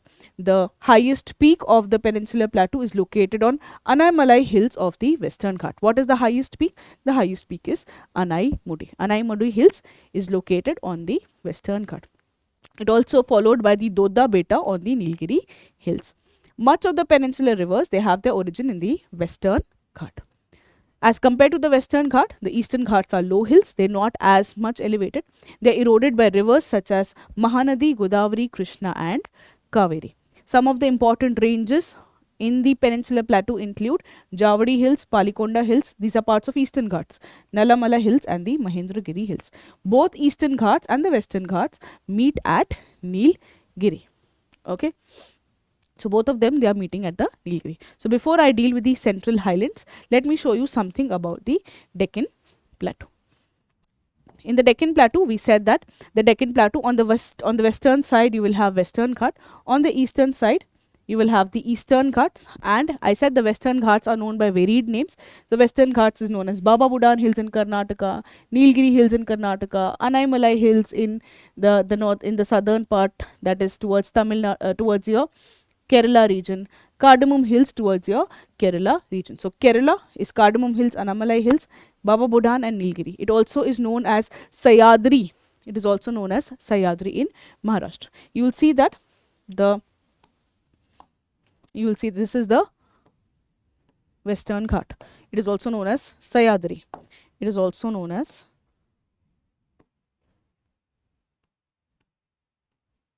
Sahyadri in the Maharashtra region.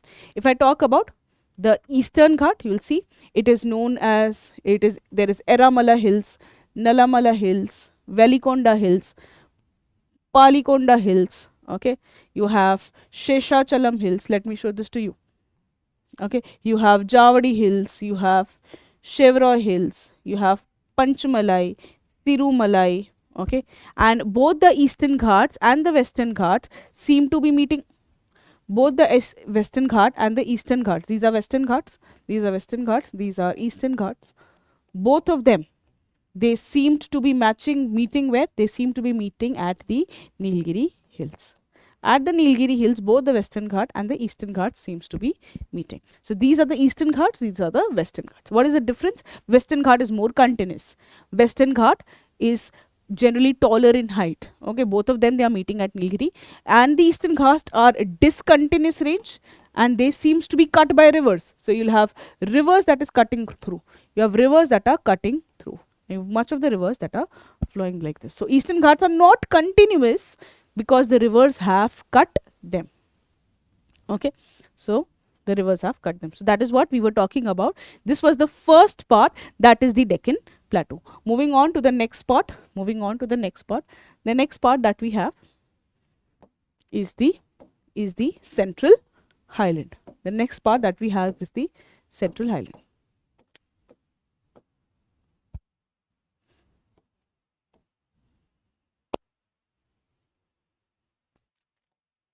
Okay, so the next part that we have is the Central Highlands.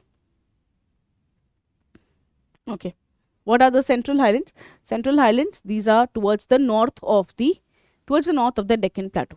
They are bounded by Aravalli Range. On the one side you will have Aravalli Range, on the southern side you will have Satpura Range.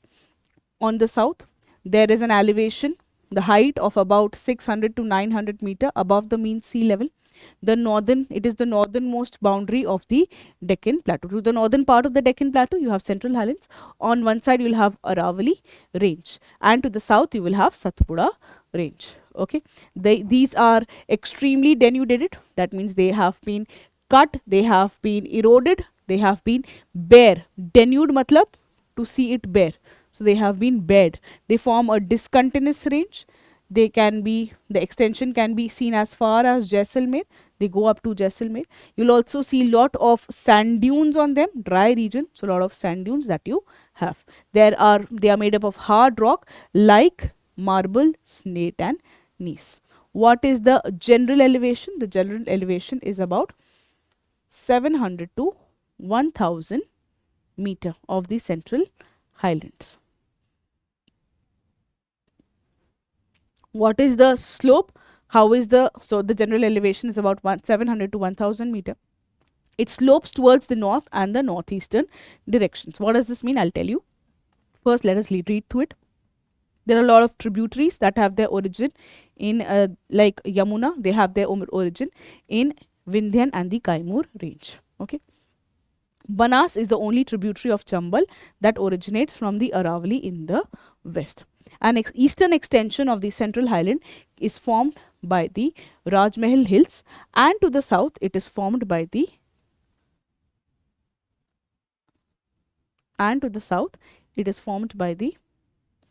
Satpura Hills. Take formed by the hills, and to the south of which lies reserves of the mineral resources in the Chota Nagpur Plateau. So let us deal what what information is given for the Central Highland. So if I talk about the Central Highland, okay, I have covered the Deccan Plateau, I have covered the Deccan Plateau. Now my point of discussion is about this part, the Central Highland. So let me elaborate this a bit. Now I said that this is the Deccan Plateau, this is the Central Highland. Okay, this part is the Central Highland. What did we say? To the western side, what you will have? You will have Aravalli range. To the eastern side, what will you have? To the eastern side, you will have Rajmahal hills.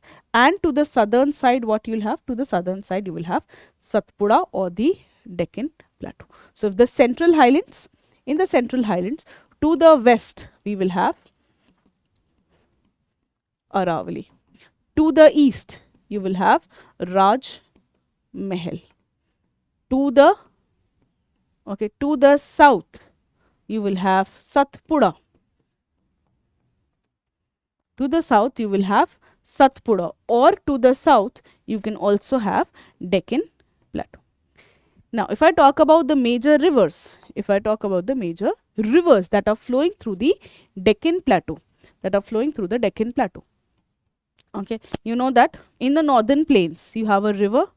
In the northern plains, you have a river, that is Ganga, and you also have a river that flows in Yamuna. This is the northern plain. Okay, I'll color it with pink. The northern plain, this is colored in pink.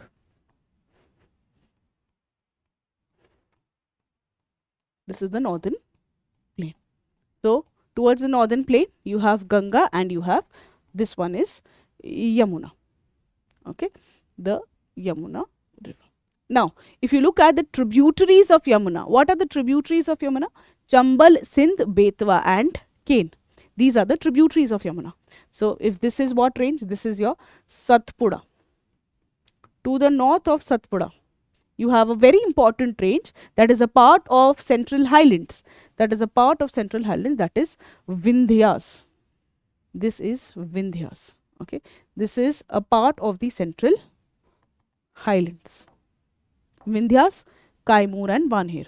So Vindhyas, Kaimur and Banher range. From Vindhyas, the tributaries of Yamuna originate.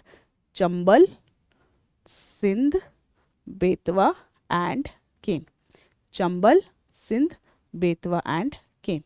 Not only the tributaries of Yamuna come from Vindhyas, but also the tributaries of Chambal, this river, like Parbati, Shipra, Kali Sindh, they also come from Vindhyas. So Vindhyas, what is Vindhyas? A mountain, a hill, where in the Central Highland, which is a part of Peninsular Plateau.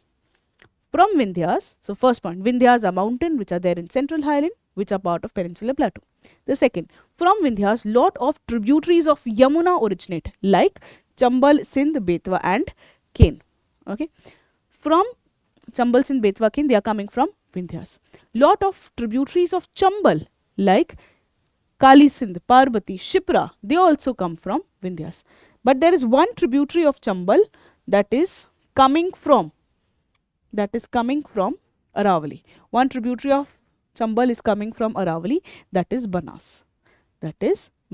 So if you look at the general elevation of the Central Highland, it is more elevated. It has a greater height in the southern part, in the southwestern part, and it has a lower height in the northeastern part. So that is why you will see the rivers are flowing like what? Their rivers are flowing from like this to this, like this to this. Okay, so this is north, this is south, this is west, this is east. How are the river flowing? From southwest to northeast, from southwest to northeast, from southwest to northeast. Therefore, what? There is more elevation where? There is more elevation in the southern western part.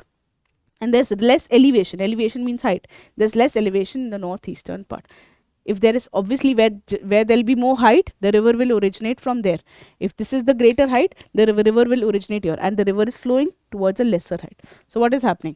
North, south, west and east. The river is flowing from southwest to northeast. So the elevation, the greater height is at southwest, the lesser height is at northeast. Therefore, what do you say? The elevation is from southwest to the northeast direction. The elevation is from southwest to the northeast direction. The elevation is from southwest to the northeast direction. So that's what it says. I'll just repeat the Central Highland for you once again. The Central Highland is bounded by Aravalli Range. The Central Highland is bounded by Aravalli Range, Satpura Range to the south. The elevation is about 600 to 900 meter.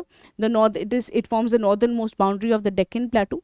It is highly eroded, denuded, discontinuous. There are sand dunes at Jaisalmer. There is also marble rocks. There are slate. The elevation is about 700 meter to 1000 meter. It slopes from the northeast direction. It slopes towards the north and the northeast direction. That means there is less height in the north and the northeast direction. The tributaries of Yamuna have their origin in the Vindhyan and the Kaimur range. Banas is the only tributary of Chambal that originates in the Aravalli in the west. The eastward extension is of Chota Nagpur Plateau, and towards is the Rajmahal Hills, I'm so sorry, and towards it you also have a Chota Nagpur Plateau which has lot of resources. Okay. So the second part is done. We have done Deccan Plateau, we've done Central Highland. The second part that we have is the northeast. The third part that we have, we've covered the Deccan Plateau, we've covered the Central Highlands. Two parts have been covered.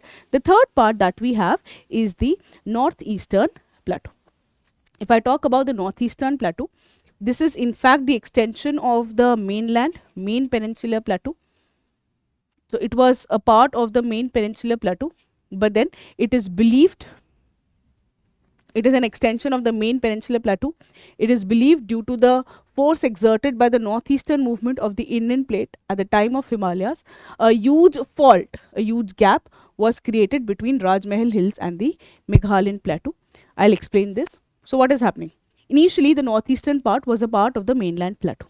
But then when India was moving towards the north, there was a depression that was created, and this depression is called as Malda Fault.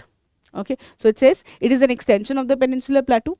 It is believed that due to the force exerted by the northeastern movement of the Indian plate at the time of Himalayan origin, a fault, a gap, a depression was created between the Rajmahal Hills and the Meghalayan plateau. This depression was later filled by the numerous river, and therefore Karbi-Aklong plateau stands detached from the main peninsular plateau. The Meghalayan plateau, full stop, and says the Meghalayan plateau can be divided into Garo, Khasi and Jaintia. They are named after the tribal groups. Okay, the extension of the peninsular plateau is also seen in the Aklong Hills of Karbi-Aklong Hills of Assam. So part of peninsular plateau also extend in Assam. Assam is not plain completely. In Karbi region, Aklong region, there is also peninsular plateau. Similar to Chota Nagpur plateau, the peninsular plateau also has coal, iron, ore, sillimanite, limestone, uranium. So there are a lot of resources that you will see. This area also receives maximum rainfall. Therefore, the Meghalayan plateau is a highly eroded plateau. There's a lot of rainfall. Therefore, it will have a lot of erosion. And Cherrapunji has nothing but a bare rock. So it is not very lush. Okay, it is bare rock. So let us look what we are saying.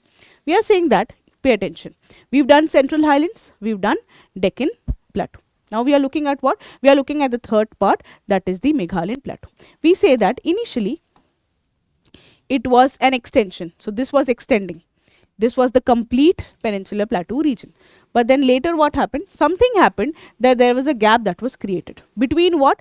The gap was created between Rajmahal Hills and the Meghalayan Plateau. So gap is created here in the Bangladesh region between the Rajmahal Hills and the Meghalayan Plateau. So let's look at this part.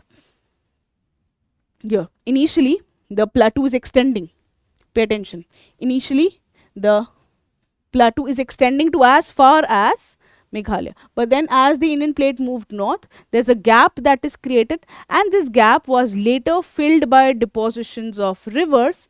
The river also changed its course, and now you will see that the 𝐑𝐄𝐂𝐏𝐶𝐃, the part of Meghalayan plateau, stands separate from the mainland peninsular plateau. I'll show this again. Initially, the plateau extended to as far as 𝐑𝐄𝐏𝐶𝐃, but then a gap was created because India was moving to the north. As a gap was created, the gap was later filled by the deposits of many rivers.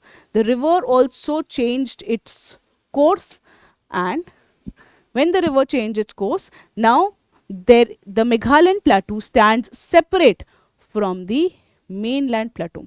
So ma'am, if I dig this entire soil, if I dig the entire plains, will I have the same basement rock like the peninsular plateau? Yes, you will have the same basement rocks. Then I said Meghalaya region has lot of rainfall, Meghalaya region has lot of mineral resources, that is seen. So this is about the Meghalayan plateau. Then we've done what? We've done physiographic feature of northern mountains. We've done the physiographic feature of the northern plains. We've also done the physiographic feature of the peninsular plateau and the three parts. The fourth that we are doing is the Indian desert. Where is Indian desert? Here. Towards the western side, you have Thar desert. Here, this is extension of the rock. What is the type of rock? It is an extension of peninsular plateau. Hard rock, stable rock, okay, rigid block. Over that lies a dry region. Over that lies the sandy region that is called as Indian desert. So let us look at this part.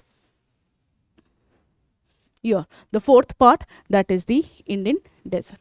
To the northwest of the Aravalli hills lies the Great Indian Desert. To the northwest of the Aravalli hills lies the Great Indian Desert. It has lot of sand dunes. This region has low rainfall. It has low vegetation. Obviously, when the rainfall is less, the vegetation will also be low, and therefore it is also called as Marusthali. It is seen that some of them believe that this region was under the sea. Very dated back, very long time back, this region was under sea. And how do you know that it was under sea? Because you'll see lot of fossils of marine deposits and marine deposits, ocean based deposits. Lot of fossils are available and marine based deposits are available near Jaisalmer in Brahmasar, and the age is as early as 180 million years ago. Okay, so it could have been undersea and then it would have got elevated. Okay, the underlying rock structure of the desert is an extension of the peninsular plateau. So what is the rock type below the desert? It is same as that of the peninsular plateau, but due to extreme dry condition, arid conditions, its surface is full of desert like features. It has weathering, it has breaking of the rock, it has wind action. So because of this, you have desert like features. You will have mushroom rocks, you have sand dunes. Okay, you can also divide the deserts into two parts. The northern part is sloping towards the Sindh and the southern part is sloping towards the run of the Kutch. So the northern part and the southern part. The northern part, this part, the desert part, the northern part is sloping towards the Sindh part and the southern part is sloping towards the region of Kutch. Okay, there are some important rivers. The rivers are ephemeral. Ephemerals means they have a short life. Okay, in the summers the rivers are dry. One of the important river is a Luni river. It is important for the desert, but as there is less rainfall, there's low precipitation, there's not much of rainfall, and there is high evaporation. Okay, some of the streams, they disappear after flowing for some distance. They don't flow for a longer distance and they'll disappear. Okay, they can also have some lakes, and because there's lot of evaporation, there have brackish conditions. They are very salty. The fresh water is getting evaporated and they have salts that are left behind. So this completes the fourth feature, that is your Indian desert. Moving on to the next one, that is the coastal plain.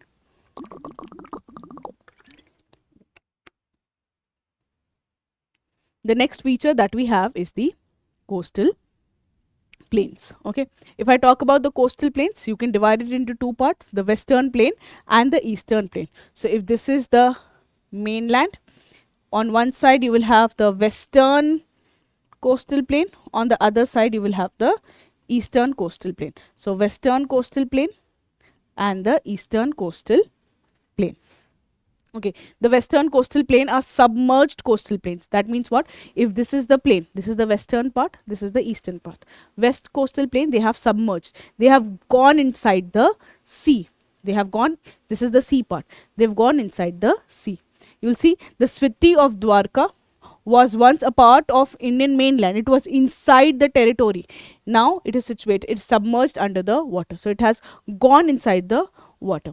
Because of this submergence, it is a narrow belt, because much of the part has gone into the sea. So it is not very, it is very narrow. It is, as compared to eastern coastal plain, it is wide. The eastern coastal plain is wider and this is narrow, because much of that part has gone inside the sea.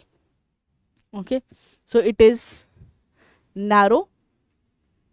The western coastal plain is submerged, it is narrow, and it is important for ports and harbors. So part of the land has gone inside the sea, so it can be used as a port. So you'll see a lot of ports. You'll have Mazagaon port, JLN port, Nhava Sheva port, Marmagaon port, Kandla port. On the western side, Bangalore port, Kochi port, they are important port on the western side. If I talk about the western coast, you'll see it is extending from Gujarat to Maharashtra, to Goa, to Karnataka, to Kerala. So it is extending from Gujarat to Kerala. It can be divided into Kutch coast and Kathiawar coast in Gujarat.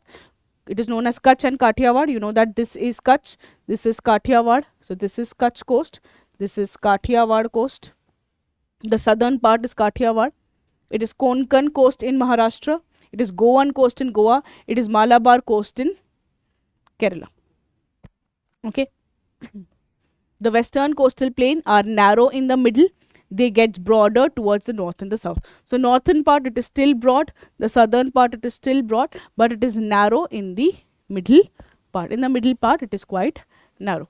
The rivers flowing through this coast do not form any delta. You will not have much of the deltas here on the western coast. You have ports there. In the Malabar, you have kayals, which are backwaters. It appears, why backwaters? It appears the sea is coming into the land. The sea is coming to the land. The elevation is not much. It is just above the sea level. So it feels that the water is going towards the land, called as kayal. It is famous for fishing, inland navigation, etc. Now as compared to the western coastal plain, the eastern coastal plain is broader. It is a emergent coast. You can remember E for eastern coastal plain and E for emergent. What is emergent? It seems to be coming from sea to the above. So the western coast is submerged. The eastern coast is emergent. It has emerged. Okay, it has come from the sea above. You have delta years. Much of the river, they flow towards the West Bengal, towards Bay of Bengal, I'm sorry, like Mahanadi, Godavari, Krishna, Kaveri. So it is an emergent coast. It has less number of ports and harbors. Okay, so there is lot of big continental shelf. Therefore, the development of the port is not as possible. The last feature that we have is the island group. So we have one YouTube video. We have one YouTube video which provides a lot of information about the islands Andaman, Nicobar and Lakshadweep. You can refer to that YouTube videos also. Still, I'll cover some part here. Okay, so we'll cover some part here. The next one that we're dealing is the islands. You have an island in the form of Andaman and Nicobar Island. We've seen that Andaman and Nicobar, they are separated by 10-degree channel, and Andaman is to the Andamani Sea towards the Bay of Bengal, and towards the western coast you have Lakshadweep. Okay, so you have Lakshadweep and you have Andaman Nicobar Island. Lakshadweep, you can see they are small islands. Okay, so let us read. There are two main island group, one in the Bay of Bengal and the other in Arabian Sea. In the Bay of Bengal, that means towards this side, in the Bay of Bengal. Okay. In the Bay of Bengal, you have about 572 islands. It is between 6 degree to 14 degree and 92 degree to 94 degree. This is basically Andaman Nicobar Island. Okay, on the eastern side, Andaman Nicobar is divided into two parts, Ritchie's Archipelago and Labyrinth Island. It is divided into two broad categories, Andaman in the north and the Nicobar in the south. They are separated by 10-degree channel. We've seen. It is believed that Andaman Nicobar are extension of submarine mountains. Mountains inside the sea. It is said that probably Andaman Nicobar are extension of Himalayas. Himalayas, they extend, they go below the sea, and then that comes up in the form of Andaman Nicobar. Some of the islands are also volcanic in nature. The only barren island is the only active volcano in India. The only place where we have an active volcano is the barren island. It is situated in the Nicobar Islands. Because Andaman Nicobar is extension of mountains, it has lot of important peaks. You have Saddle Peak, Diavolo Peak, you have Koyo Peak, you have Thulier Peak. So there are a lot of peaks. This mountain topography, rugged topography, elevation that you see in Andaman Nicobar. Andaman Nicobar also has some of the coral deposits. It has good amount of rainfall and it has lush vegetation. Huge vegetation is seen in the Andaman and Nicobar. Then moving on to the last one, that is the Lakshadweep part. That is the Lakshadweep part. The other group of island that you have in the Arabian Sea is Lakshadweep. This includes Lakshadweep and Minicoy. They are between 8° to 12° north. They are basically, Lakshadweep means lakhs of islands. Lakshadweep, Laccadives. But there are not much islands. There are only 36 islands. Okay, they are mostly coral islands. Okay, it is divided into, broadly divided by 9-degree channel. So Lakshadweep can have two group, Amani group and the Kannur group. They are divided by 9-degree channel, and lot of coral reefs are also seen in Lakshadweep. So this is what you have. This is the chapter 2, that is the physiographic divisions of India. So this is what we have. Now you can solve these questions on your own. Take out your NCERT. I think we've covered it in great details. So you can definitely do the MCQs and the exercises. Okay. And now I'll move on to the chapter number 3. Chapter 3 is very factual topic. It's about rivers, drainage system, which river comes from which part, which river drains where, what is the tributary, what are the dams, what are the straits, what are the national parks. So it's a very factual topic, nothing much there to understand, right? So let us start off with that. We'll quickly go through the video. We'll quickly go through the idea. The topic is drainage system. If I talk about the drainage system, what is the drainage? The flow of the river. The flow of the water that is through well-defined channel. That is through well-defined channel is known as the drainage. So wherever the river flows, it is called as drainage. There's a network of such channel called as drainage system. When there's network, it is called as entire drainage system. So from wherever Ganga flows, that is called as drainage. And the tributaries of Ganga, if you include, that will be part of the drainage system. The drainage, any drainage is a part of the time through which it is flowing, the nature and the structure of the rocks, what are the type of the rocks, what is the topography, what is the slope, what is the periodicity. So it is about all of that included. Okay, that is how the structure is actually defined.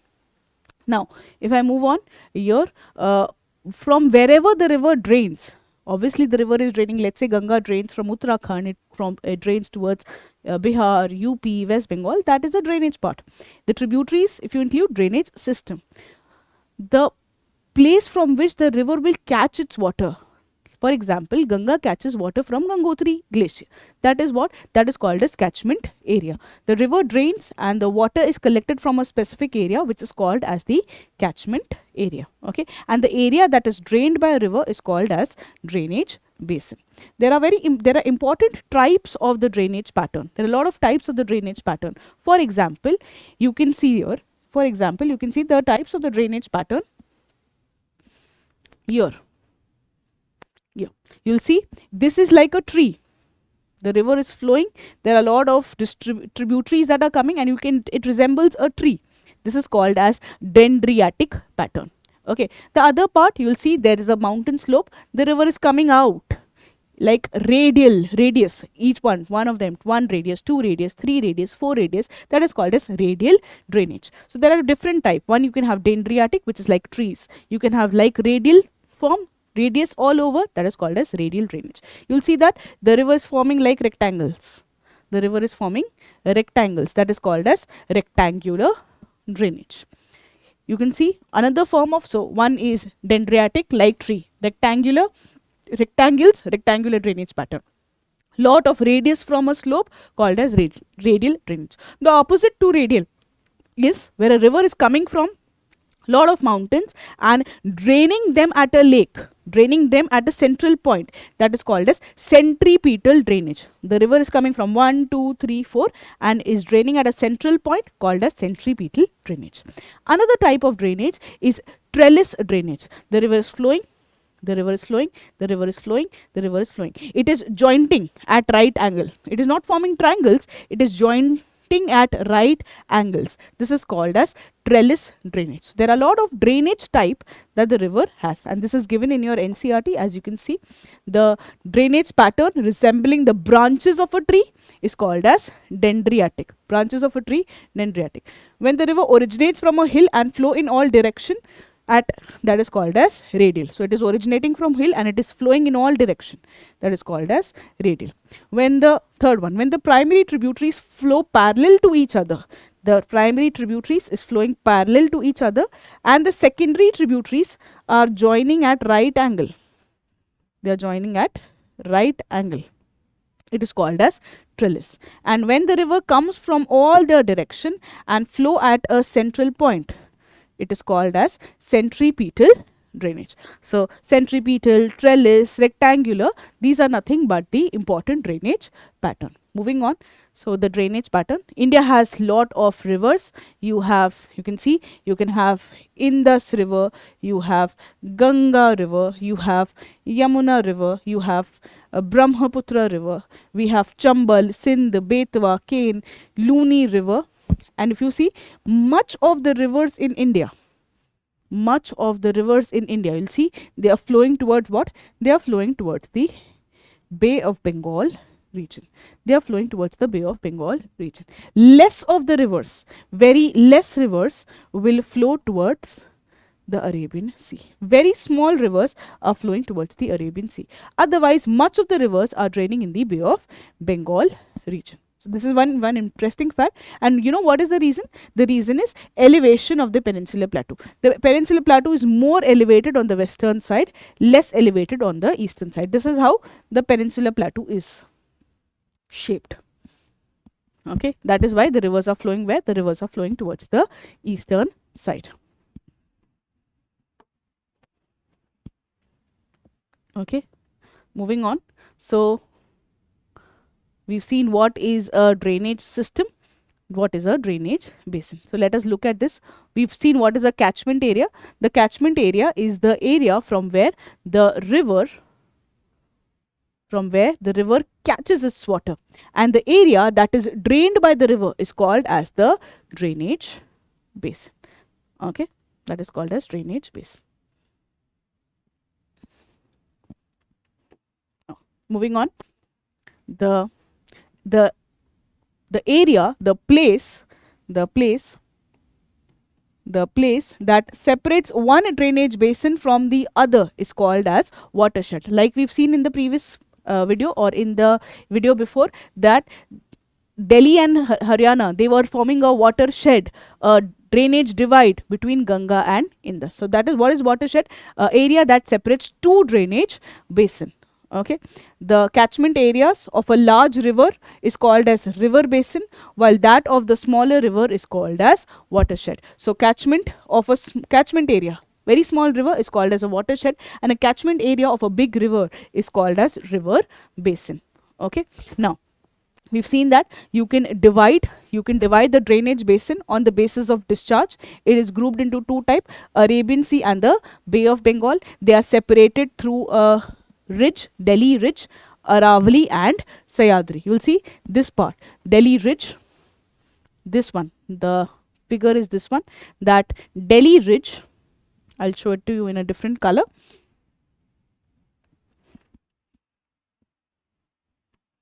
This is Delhi ridge, okay, the Delhi ridge, okay, the Satpuras and the Western Ghats. They are providing as what? They are providing as a drainage divide between what? Between the Bay of Bengal system and the Arabian Sea system. So that's what your NCERT says, that the Delhi Ridge, Aravalli Ridge,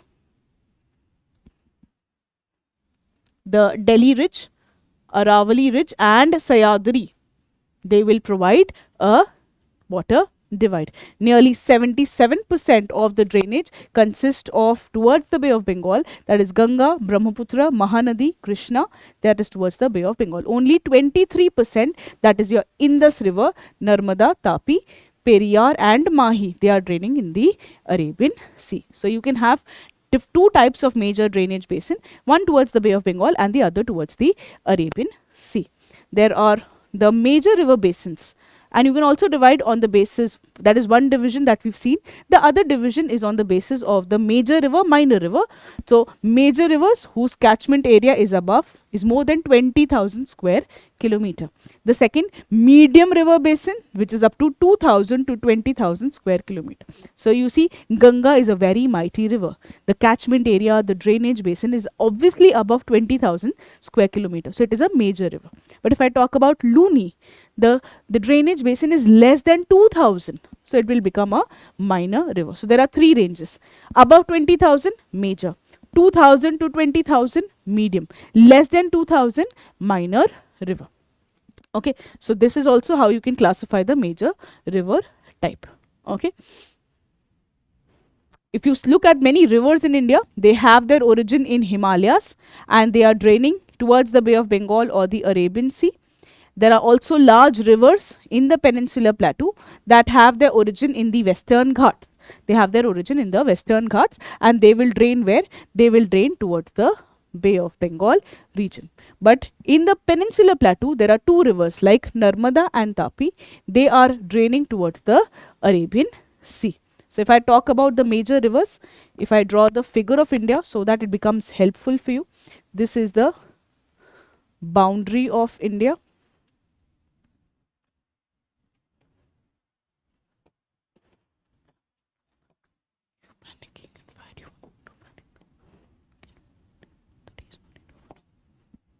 This is the Ganga river system. This is the Brahmaputra river system. Yamuna river system. Ganga, Yamuna, they are draining towards the Bay of Bengal. This is Brahmaputra draining towards the Bay of Bengal. You have, this was Ganga, this was Yamuna. You have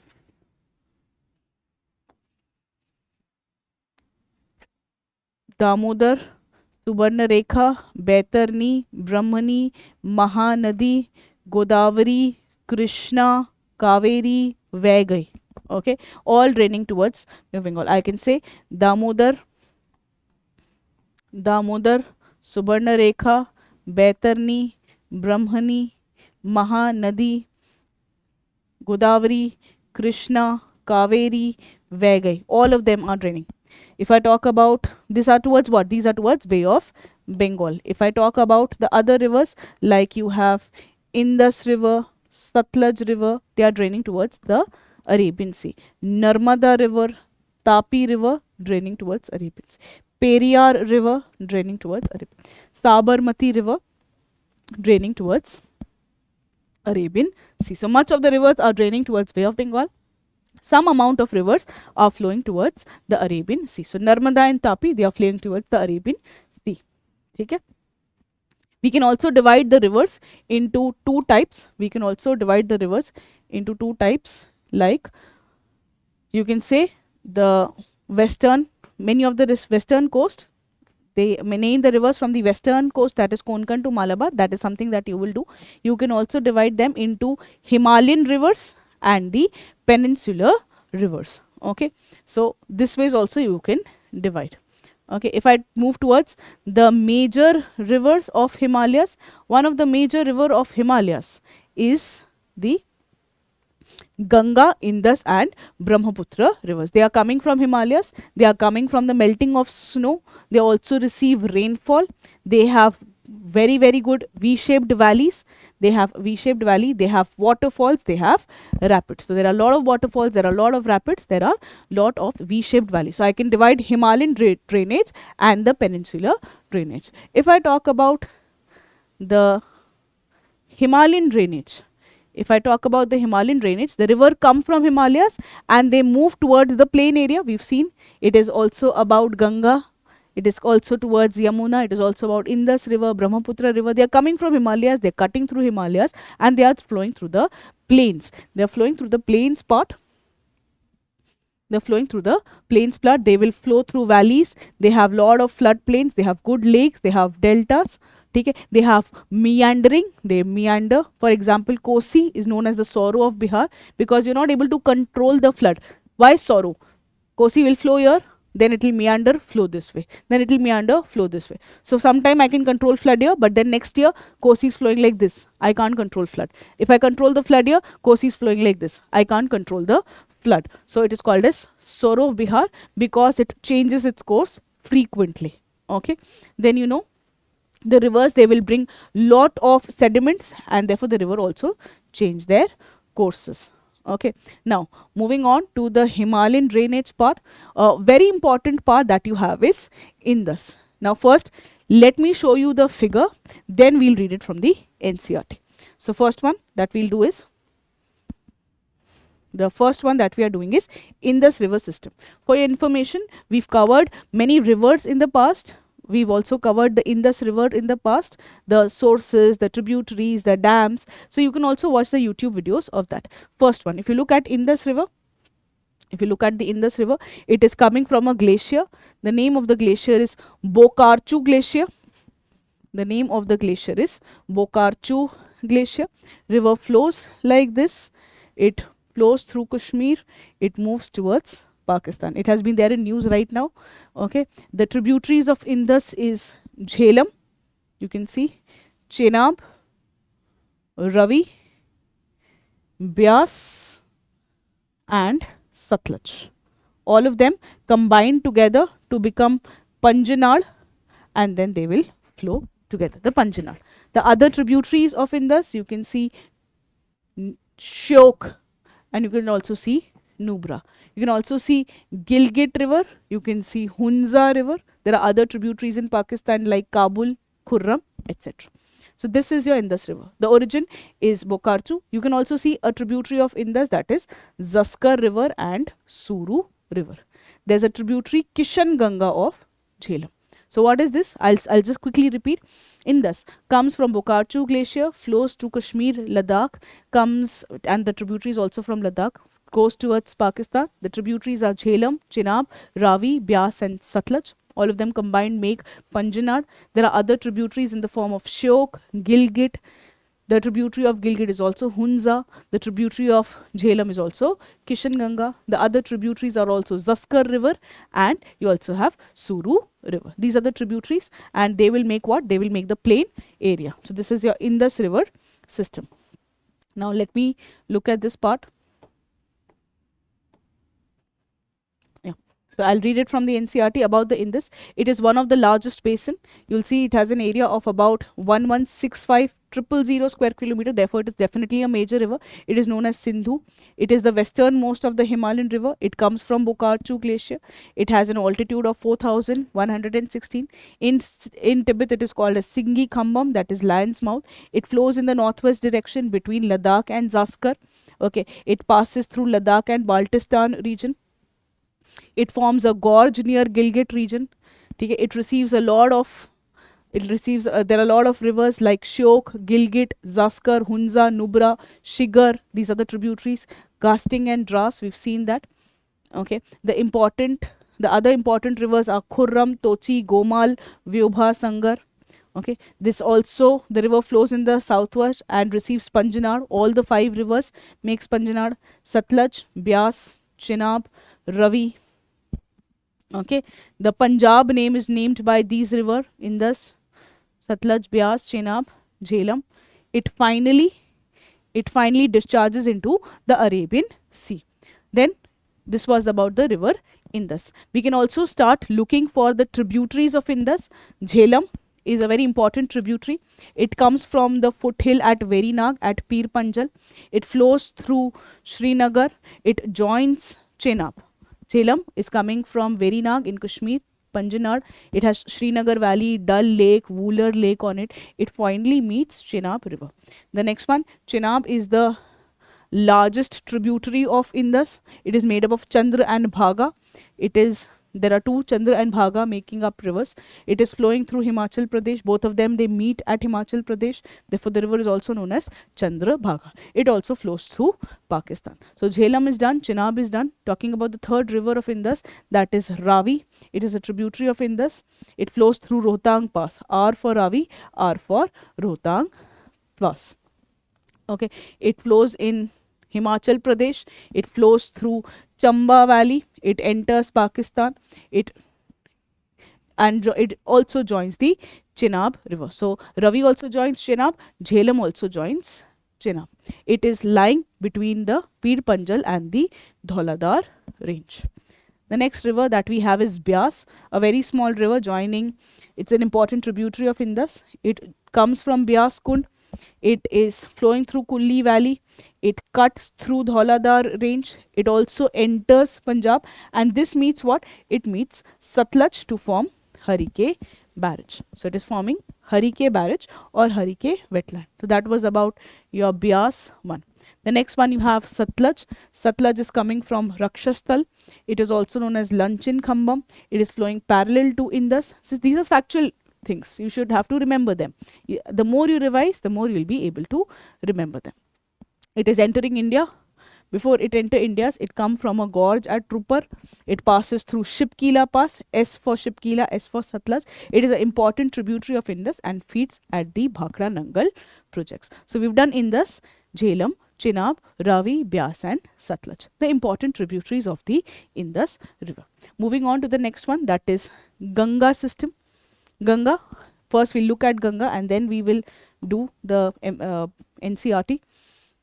So let us first start off with the Ganga river system. This is how your Ganga looks like. Okay, this is how the Ganga looks like. The flow of Ganges.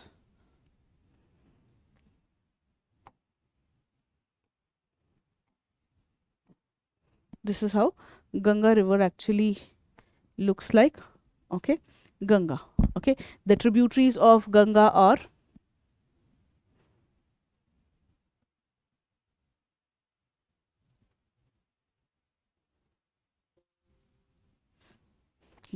this is how Ganga river actually looks like. Okay, here this is Ganga. The tributaries of Ganga are Gomti, Ghagra, Gandak, Kosi. You have a tributary called as Mahananda. You also have a tributary called as Son. You have a tributary of, this is Son, and you have a tributary called as Yamuna. So if I talk about Ganga,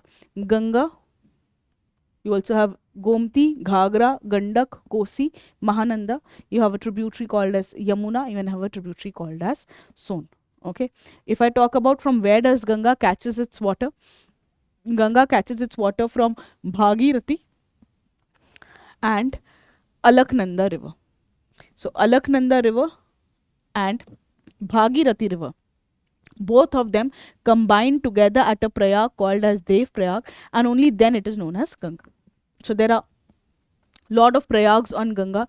You have Joshimath, Karan Prayag, Rudra Prayag, Dev Prayag on Ganga. Okay? So you have, see, on Alaknanda you will have Joshimath, Karan Prayag, Rudra Prayag, Dev Prayag. At Dev Prayag, both Alaknanda and Bhagirathi meet, and thereafter it is known as Ganga river. Okay? So this is about the Ganga river and where does the Ganga river actually flows. So let me move towards the NCERT so that it becomes a little easy for you. Now, the Ganga river system, it is very important river of India. It has very important cultural significance. We know that it rises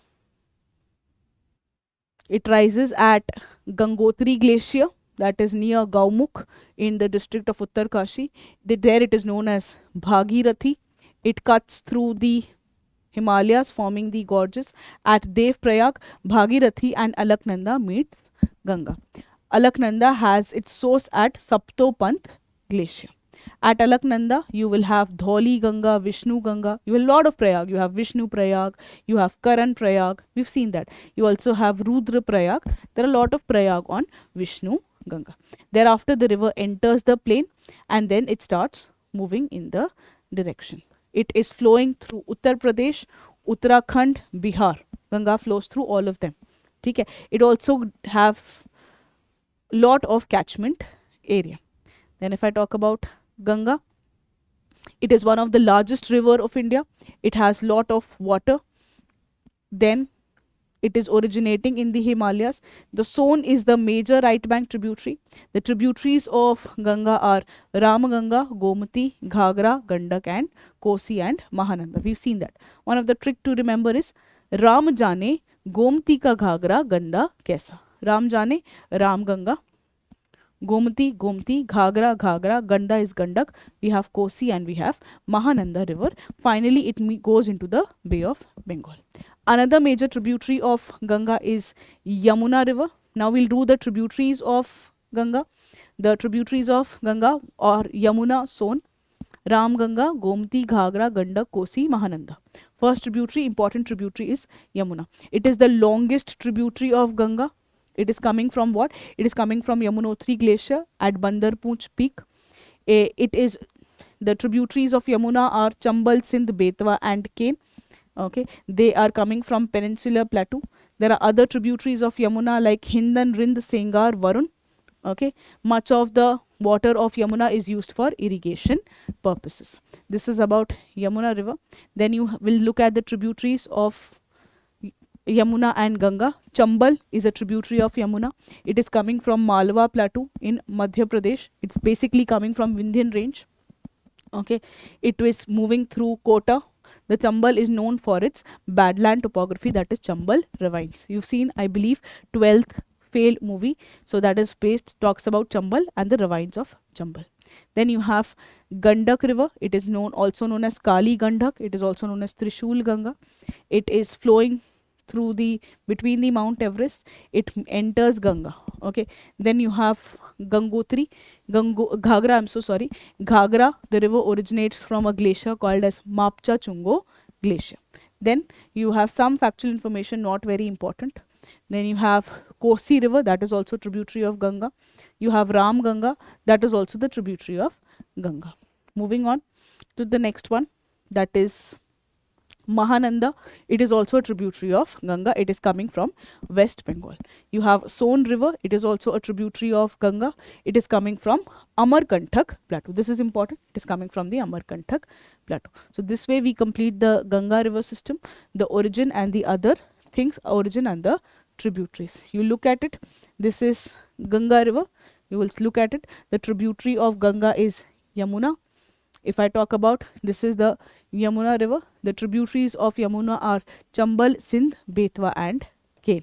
The tributaries of Yamuna are Chambal, Sindh, Betwa and 𝐾𝐿. So we've looked at these tributaries. You also look at Son is also a tributary of Ganga. Son is also a tributary of Ganga that we have.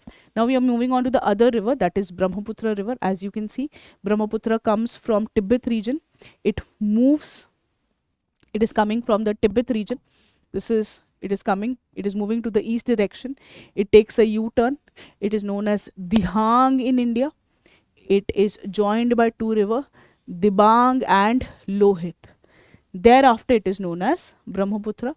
It flows, it takes a right angle turn, it goes to Bangladesh. If I talk about the tributaries of Brahmaputra, you have Kopili, Dhansari, Kameng, Subhansari, Manas, Sankosh, Raidak, Tista, Jaldhaka. These are the tributaries of Brahmaputra. So it is coming from Tibet, goes to Arunachal Pradesh, flows through Assam, goes to Bangladesh, and it has lot of tributaries also. It is what? It is a Himalayan river. It is a Himalayan river. Moving on. So let us do the Brahmaputra part.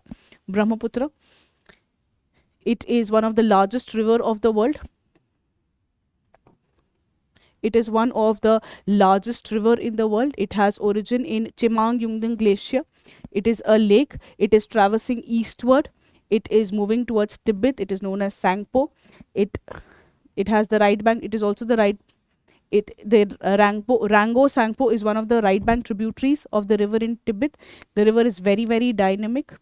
The river flows through Arunachal Pradesh, Dibang, Sikang, and Lohit meets, then it becomes Brahmaputra. It has lot of tributaries. The name are given, and we've already seen that. The questions in UPSC has also been asked on the tributaries. What are the tributaries of the Brahmaputra? Subhansiri, Kameng, Manas, Sankosh. These are the important tributaries. Brahmaputra is also known for floods, river shifting, bank erosion. So it is very, very important river in India. So this completes the Himalayan drainage part. The three important drainage of Himalayas are Ganga, Brahmaputra and Indus. Moving on to the next one, that is peninsular drainage system. The peninsular drainage system, there are not much peninsular river, there's not much of flow of the river. These are not very flowy because they do not receive lot of rainfall, they do not receive snowfall. So as compared to Himalayan rivers, the peninsular rivers are not very mighty. Okay, so they are low rivers, they are largely graded rivers, there are small rivulets that are joining. Okay, what are the types of rivers? The types of rivers are Narmada, Tapi, Chambal, Sindh, Betwa. These are the rivers of the peninsular rivers discharge. Okay, you have Mahanadi, Krishna, Kaveri, Godavari. These are the Kane, Son. These are the peninsular rivers. Okay, they will flow through a straight channel. They will not meander. Why fixed channel? Because the peninsular block is very, very hard. So they flow straight. They do not flow in a meandering pattern. Okay, if I talk about some of the peninsular rivers, we have Godavari, which is very, very important river. You have Krishna river, which is flowing through Mahabhaleshwar. You also have a Koyna, Tungabhadra and Bhima. These are the tributaries of Krishna river. Krishna flows through Maharashtra, Karnataka and Andhra Pradesh and Telangana. Questions have been asked in the past examination. Then there is factual information about Kaveri, about Narmada. Okay? So something that you can also read it, but I'll cover it for you in a bit. So if I talk about Kaveri river, Kaveri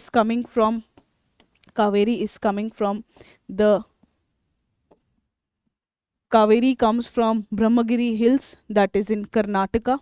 It is carrying water throughout the year.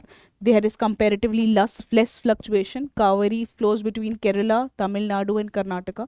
You will see that every summer there's a dispute between Karnataka and Tamil Nadu for the water sharing, because it has less fluctuation, it has a lot of water, as in for the needs. So people would want to grab more. That is why it is there in news every time. The tributaries of Kaveri are Kabini, Amravati, Bhavani. Okay, that's peninsular river.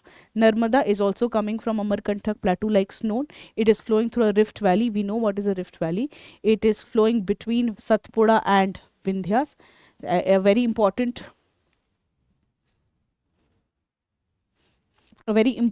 waterfall that is there on Narmada is Dhuandar waterfalls. You have Sardar Sarovar project also. Okay, then you have what? We have another major river, that is Tapi river. It is flowing through Multai district in Madhya Pradesh. It is also important river in Maharashtra, Madhya Pradesh and Gujarat. A very important river for Rajasthan is Luni river. It has two branches, Saraswati and Sabarmati, and it is an ephemeral river. It is flowing in the run of Kutch. It rains, it moves towards the run of Kutch. Okay, so this is the river that we have. We know that the river are very, very important. You can use it for varied purpose. You can use it for the water is used for drinking purpose, irrigation purpose. The river is also used for, the river sand is also used for construction purpose. The river, the river and the soil around it is very fertile, so there's a lot of agriculture activity that goes on. But because we are utilizing the river, there are problems like not much of the water is available. There's climate change, there's pollution problem, there's a lot of silt that the river brings. There is unseasonal flow. In the summer times the river dries up, many rivers, so there are also problems in utilization of the river. So this is what you have for the river part. These are some of the questions that you can solve. After this, we'll be moving to chapter number 4. Chapter 4 is about climate, and the starting is very apt, that we drink more water in summers. The summer's coming, the seasons changing, so that's more apt. So we drink more water during summers. This is basically, the chapter is about what is the climate of India, and how various factors, they play a very important role. We know that India has a very distinct climate that we call as monsoonal climate of India. We have monsoon winds, wherein the winds, what is monsoon? The word monsoon is derived from the word mausim, wherein mausim means a seasonal change in the direction of the wind. That during the let's say month of June, July, August, September, the wind would flow in a definite direction, and during the month of October, November, December, the wind will flow in exactly opposite direction. This reversal of the wind direction with a change in the season is called as mausim. This term was derived by Arabs, and then from the word mausim comes the word monsoon. Okay, so what is the climate of India? We know that India has some basic features that we know about the climate of India. It is hot, tropical country. It is a hot tropical country. Nearly half of the India is in tropics. We've seen that in the chapter number 1. Even if India's other half lies in the subtropics or temperate, it lies in the warm temperate belt. It lies in the warm temperate belt. So India's climate is warm.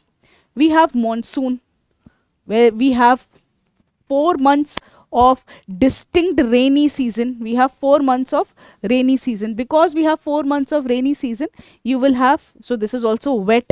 So we have a warm and the wet climate, right? So this is what is the climate of India, warm and the wet climate. But then what do we have? Warm and the wet climate, there are various factors that influences the climate. So what are the factors? You know that there is mountain. If there is mountain, the temperature would be less, the rainfall would be different. So we know that there are various factors that influences. Latitude influences, the altitude influences, the peninsular location, that also influences the climate of India. So let us get going. We are starting off with the chapter of climate. It is one of the conceptual topic that we need to know. That we'll just have a look that we drink more waters in summers, we wear light clothes in summers, we wear dark clothes in winters. In the South India, woolen clothes are not required. In the northeastern states, the winters are mild, except in hills. The hills, they have more extreme temperatures, more extreme climate. Then we say that India has monsoonal climate. The word monsoon means the climate associated with the seasonal reversal in the direction of the wind. So India has hot monsoonal climate, which is also seen in the South and the Southeast Asia. Then what are the factors that controls the climate? We have lot of variations in regional wise also. There are regional diversities in India also. So you have lot of regional diversity. There's a lot of regional diversity that you see. There's regional diversity. We know that the temperature can be up to 55 degrees Celsius in Rajasthan, whereas in Leh region it can be as minus 45 degrees Celsius. So there's lot of variation in India's climate as well. Okay, we know that in December the Ladakh, it can be minus 45, whereas in the same time in the winters in Thiruvananthapuram it is 20 degrees Celsius. So there's lot of factors that are influencing the climate. What are the factors that are influencing the climate of India? Yes, you've guessed it right. The factors that influences the climate of India are latitude. The factors that influences the climate of India are the latitude. We know that India is lying in the tropical latitude. So if this part of India, which is near the equator, which is between the tropics, 23.5, they are more warmer because they will receive direct sunlight. So latitude influences. Himalayan mountains, we know that Himalayas block. So this is the way your Himalayas are. They will block the cold Siberian wind from coming. So Himalayan mountains also influence. The distribution and land and water. If it is the land part, there are more extreme winters, there are more extreme summers, because land gets heated fast, land gets cool very fast. As compared to water region, the water will not cool fast, the water will not warm fast. So the one that are near the water, the coastal location, they will not have extreme climate, they will not have extreme summers, they will not have extreme winters, because water is a passive agent. It takes time to heat, it takes time to cool. So the weather along the coastal region is moderate. Whereas in the land part, in the interior part, the land warms fast, the land cools fast, the climate, the temperatures are extreme. Okay, altitude, the mountains, relief, they also influence the climate of India. So we know that these are the factors that influences the climate of India. So let us look at that quickly through the NCERT, that what are the factors that influence the climate of India.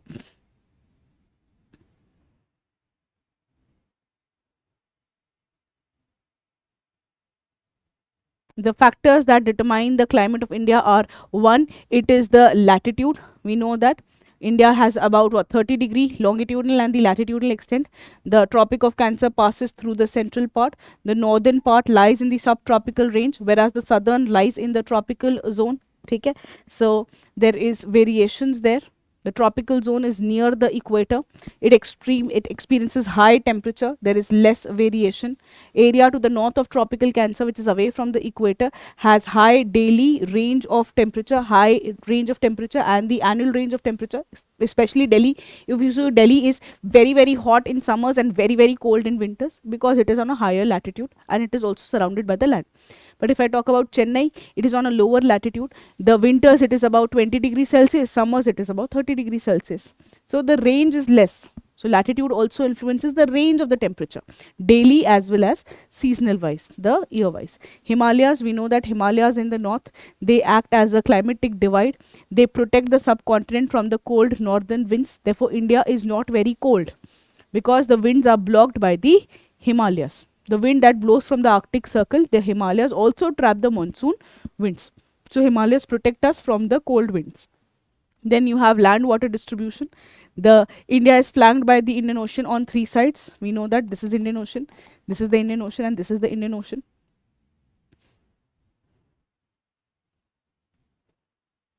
So it is surrounding by the Indian Ocean on all the 3 sides. They also have continuous mountain wall. Water, as compared to landmass, water heats up and cools down slowly. This creates not much of temperature difference. As you move away from the sea, you will see this is continuing of the point. The sea, in the coastal areas, you have equable climate, whereas in the interior, which are far away from the moderate influence of the sea, they have extreme climate. Example, people of Mumbai and Konkan, they do not have extremes, whereas on the other hand, places like Delhi, Kanpur, Amritsar, they have very different sphere of influence, or different climatic influence there. So Konkan region, Mumbai region, not very cold, not very hot. Delhi, Amritsar, Kanpur, very, very hot, very, very cold. This is because from the distance from sea. We know that mountains also play a very important role. The temperature decreases with the increase in height. As there is increase in the height, there is decrease in the temperature. The places in the mountains are cooler than the places on the plains. Okay, we know that Agra and Darjeeling, they are situated on the same latitude, but the temperature of Agra is 16 degrees Celsius, whereas at Darjeeling it is only 4 degrees Celsius, because as you move higher in the altitude, the air is thin, the temperature will keep on reducing. Relief, it is about the slope, the physiography, that also plays an important role. That affects the speed of the wind, the amount of the distribution of the rainfall, etc. Okay, so this was about the factors that are influencing the monsoon. Now we'll do season by season. One important season that we have is the monsoon season. Okay, so it is very important for us to understand what is monsoon and how does the wind direction change. Monsoon is reversing wind. We'll see how the wind direction change first, and then we will read it from the NCERT. So see, as you move in the mountains, the different type of vegetation can be seen, from tropical to coniferous to tundra, as you are moving in the altitude. This is because as you move in the mountains, the air is thin and it becomes very, very cold. Now look at the word monsoon. See, during the month of March, the sun is at the equator. Okay, when the sun is at the equator, two winds, the trade winds, the northeast trade winds and the southeast trade wind, they will converge at the equator. This is called as intertropical convergence zone. Between the tropics, there is a convergence zone that is called as intertropical convergence zone. The wind from the tropics come and converge at a low pressure zone. The low pressure zone in the month of March is formed at the equator. But we know that there is apparent movement of the sun. The sun can be at equator, the sun can be at Tropic of Cancer also. So if the sun is, let's say, at Tropic of Cancer, the low pressure belts is formed at the Tropic of Cancer. So here at this point of time, you will see that in India there is northeast winds. There's northeast wind. But as the sun moves to the north in the month of June, the low pressure belt is formed to the north of equator. So what happens? The intertropical convergence zone, where the wind seems to be meeting, is formed where? Is formed at the north of equator. So here now India is being occupied by not the northeast wind. The place is being occupied by the southwest wind. So can you see how the wind direction is nearly reversed? Why? Because the sun moves to the north. Why does the sun move to the north? That is because of the revolution and other things. As the sun moves to the north, the low pressure belt moves to the north. As the low pressure belt moves to the north, the intertropical convergence zones also move to the north. And you will see the place where it was northeast wind is now occupied by the southwest wind. So this is the main logic. That is why there is reversing of the wind. So let us deal with this now here in your NCERT. Let us deal with the, what does your NCERT say? It talks about first topic. It tells you about the intertropical convergence zone. The intertropical convergence zone is a low pressure zone. We've seen it is located at the equator where the trade wind will converge. We've seen that. And so it is a zone where the air tends to ascend. In July, the intertropical zone is somewhere at Gangetic Plain to the north of equator. Okay, this will attract the wind. Sometimes also called as monsoonal trough. This encourages the development of low pressure at northwest India. The trade winds of the south cross the equator and they change their direction, and now there is reversal of the wind. Okay? So there is reversal of the wind and there is southwest wind that is coming there. In winter there is reversal of the wind. Again in the winters you will have the northeast monsoon. So this is what we've already seen in the animations also. Now, what is the nature of the monsoon? The nature of the monsoon is very erratic. You never know how will it come, when will it go, what time will it flow today, will it not flow today. So there is two things that we know about monsoon. Onset of the monsoon will definitely come, and monsoon will not be there. The rain will not be there throughout. There will be some breaks. There will be some days where you will have rainfall. There will be some days where you will have no rainfall. Again, some days you will have rainfall. So the days where you have no rainfall is called as the break in the monsoon. So there is onset of the monsoon and there is break in the monsoon. We know that there is onset in the monsoon. Onset in the monsoon, that it was initially believed that it is because of the differential heating of land and the sea. So land and the sea, they play an important role, and that is the reason for the monsoon to occur. It was believed the onset of the monsoon is because of that. Then what is the break in the monsoon?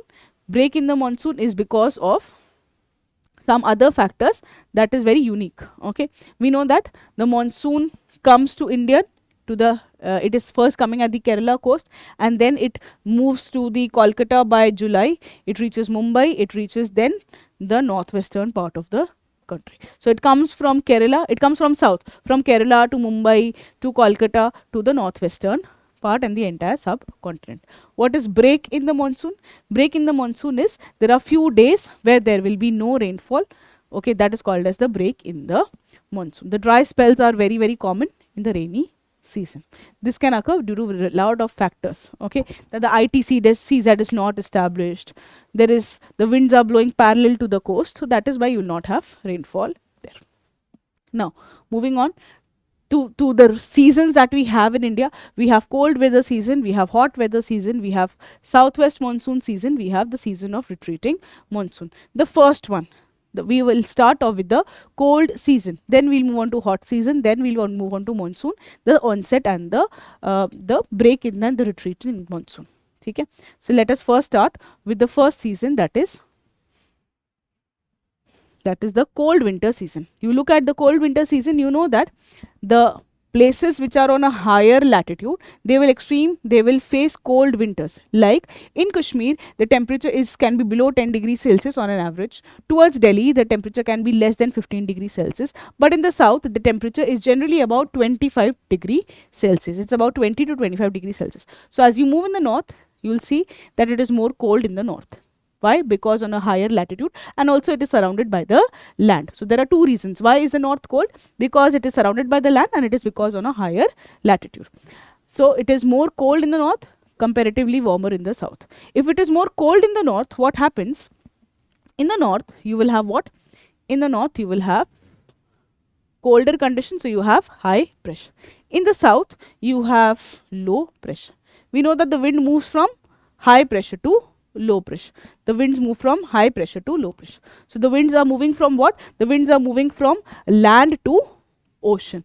If the winds are moving from land to ocean, the winds are what? They do not have moisture. They don't have moisture. They are dry. If they are dry, what will happen? They will not bring rainfall. They will not have not much rainfall. This is what is happening in the winter season. In the winter season. So let's have a look at this. What is happening in the NCERT? Let's have a look at the NCERT. First, we are starting off with the cold weather season. You know that the temperature, there is cold weather, is set by mid-November. The coldest month for the northern plain, the temperature is below 21 degrees Celsius. CK, why is it more cold? It is because of they are far away from the moderating influence of sea. They are not located near the coast. They are not located near the water. So it is the land part. The land part is responsible. There is also snowfall in the Himalayas. That is also responsible. And also the cold winds from the Caspian Sea. That is from the central in Asia also come. Himalayas can block the Siberian winds, but the winds from Central Asia can come. So cold winds, snowfall, as well as the land part, and it is also the latitude that is also responsible for it. Okay, so you will see the latitude is also responsible. So we know that peninsular India, however, as compared to this, the peninsular India do not have a well-defined cold season. Okay, they are because of the moderating influence of sea, and also they are because near to the equator. You'll see the temperature is as high as 21 degrees Celsius and also 30 degrees Celsius sometimes. Okay, at hills it is a different story. Now what happens? Because of this, a low pressure gradient, so not very high, not a very difference in gradient, but a low pressure gradient is formed, and the winds are the winds begin to flow. They begin to flow outwards. The winds are westerlies in the Ganga plain, and they are moving towards from land to ocean. The weather is pleasant. But then sometimes you can also have rainfall because of some other reasons. You will see the winter monsoons do not lead to rainfall as they are moving from land to sea. There will be less of rainfall because they are moving from land to sea. However, in some parts of India you can have rainfall. What are the parts of India where you can have rainfall? You will have rainfall at 3 major places. You will have rainfall. So it is not much of the monsoons, but you will have rainfall at 3 places. 3 to 4 places. One place where you have rainfall is the northwestern part of the country. You have rainfall here towards Kashmir region, snowfall. You will also have towards northeastern region and sometimes even UP Bihar region. So one. The other place where you can have rainfall is this, the Tamil Nadu coast. You will have rainfall at northwestern part, the northeastern part and the Tamil Nadu region. Why do you have rainfall here? In the northwestern part, in the northeastern part and in the Tamil Nadu region. Here the rainfall in the north and the northwestern part, you have the rainfall because of western disturbance. But in the Tamil Nadu region, you have rainfall because of the surface winds. Now what is western disturbance? Basically, disturbance means a low pressure system. A low pressure system brings rainfall. That is called as disturbance. If the low pressure system is formed to the western side of India, let's say towards Mediterranean Sea, the cyclonic depression is formed at the Mediterranean Sea, and that moisture of that cyclone is brought to India. That is called as western disturbances. So in the northwestern part you have the rainfall because of western disturbance. In the northeast you have because of the western disturbances. Let's have a look what is western disturbance. Basically what happens in the Mediterranean Sea. there is cyclone that is getting formed. The water or cyclone has moisture. The moisture of the cyclone is brought to India by upper atmospheric winds. The upper atmospheric winds, they will bring the moisture and it will bring snowfall in Himalayas. So where do we have Himalayas? In the northwestern part and in the northeastern part. So this is western disturbance. What is that? The pleasant weather is disturbed by the shallow cyclonic depression that originate over Mediterranean Sea. They will cross West Asia and they will bring moisture to the northwestern and the northeastern part of India. So the moisture is brought by the upper tropospheric winds to the northwestern and the northeastern part of India. Okay, so this is the western disturbances that we have. So first look at the places where you have rainfall and why do you have rainfall. The first place where you have rainfall is the northwestern part. However, some places have rainfall in the northwestern India. Some weak temperate cyclones which originate over Mediterranean Sea, they cause rainfall in Haryana, Delhi and Uttar Pradesh. That is the northwestern part. The precipitation is in the form of snow. The precipitation is decreasing from west to east.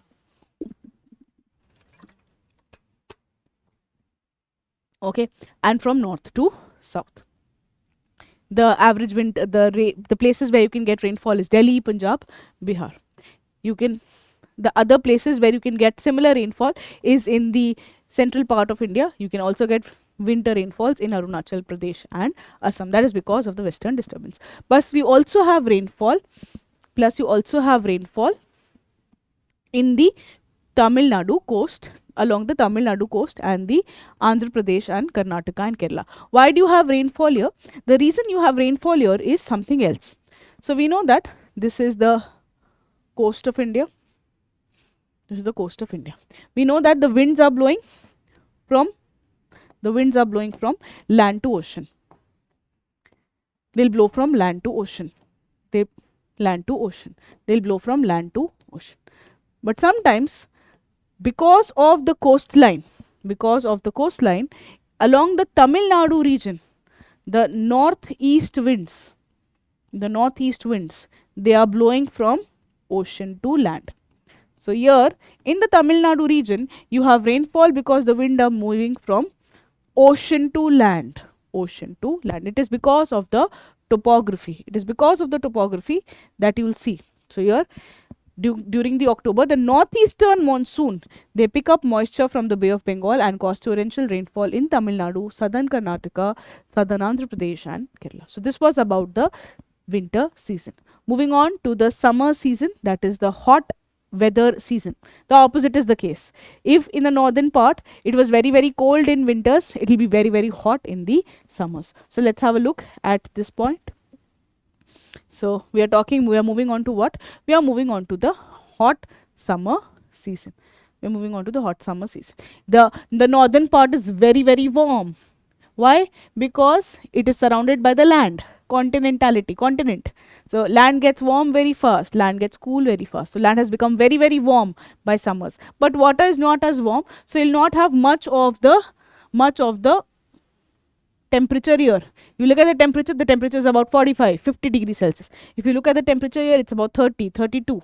So if you have hot north and you have cold south, if you have hot north and cold south, the summer in the north part is very, very hot. You will have a low pressure here. But you have the cold south, you will have a high pressure here. So how is the wind moving? It is moving like this. It is moving from ocean to land. So what is happening? Let's see. In the summer season, the May, June are the summer season. The temperature recorded is about 30 to 35 degree in most part of the India. In the region of Gujarat, it can be 43 degrees Celsius. The May basically the heat belt is to the north and the northwestern part. So it is the north and the northwestern part that is very, very hot. The temperature can be as high as 48 degrees Celsius, whereas in the south the temperature is not very warm. This is because of the moderating effect of the sea. The temperature is about 26 to 30 degrees Celsius. In the western Ghat the temperature is further low. Okay, that is what we can see. So what happens? A low pressure zone is actually seen. You will see a low pressure belt, because the summer is very, very hot for the northern part. So a low pressure belt is formed from the Thar region to the Chota Nagpur plateau region. The entire low pressure belt can be found here. This is the entire low pressure belt. You can see the entire low pressure belt getting formed here. Now you know that the winds would be attracted. So this is the low pressure belt. So winds are attracted like this towards the low pressure belt. Towards the low pressure belt, the winds get started attracting. Okay, so this is the low pressure belt that is getting formed. You will have lot of, because it is very, very hot. It is so hot that the land will become hot. As the land will become hot, the air will rise. As the air will rise, it will form clouds. As it will form clouds, it will have rainfall. So do we have some amount of rainfall in summers? Yes. When the land becomes very, very hot, the air becomes hot, the air starts rising, it cools down. As it cools down, you will have rainfall. Such types of rainfall are called as convectional rainfall. These are not monsoon, these are convectional rainfall. So you have lot of local storms. They are known differently. They are known as mango shower. They are known in Karnataka. They help in ripening of mango. They are known as blossom shower in Kerala. They are known as nor'westers in Assam. There is also dry wind that blows throughout. That dry wind is called as lu. So you will have a lu that is blowing throughout. So you have lu that is blowing throughout.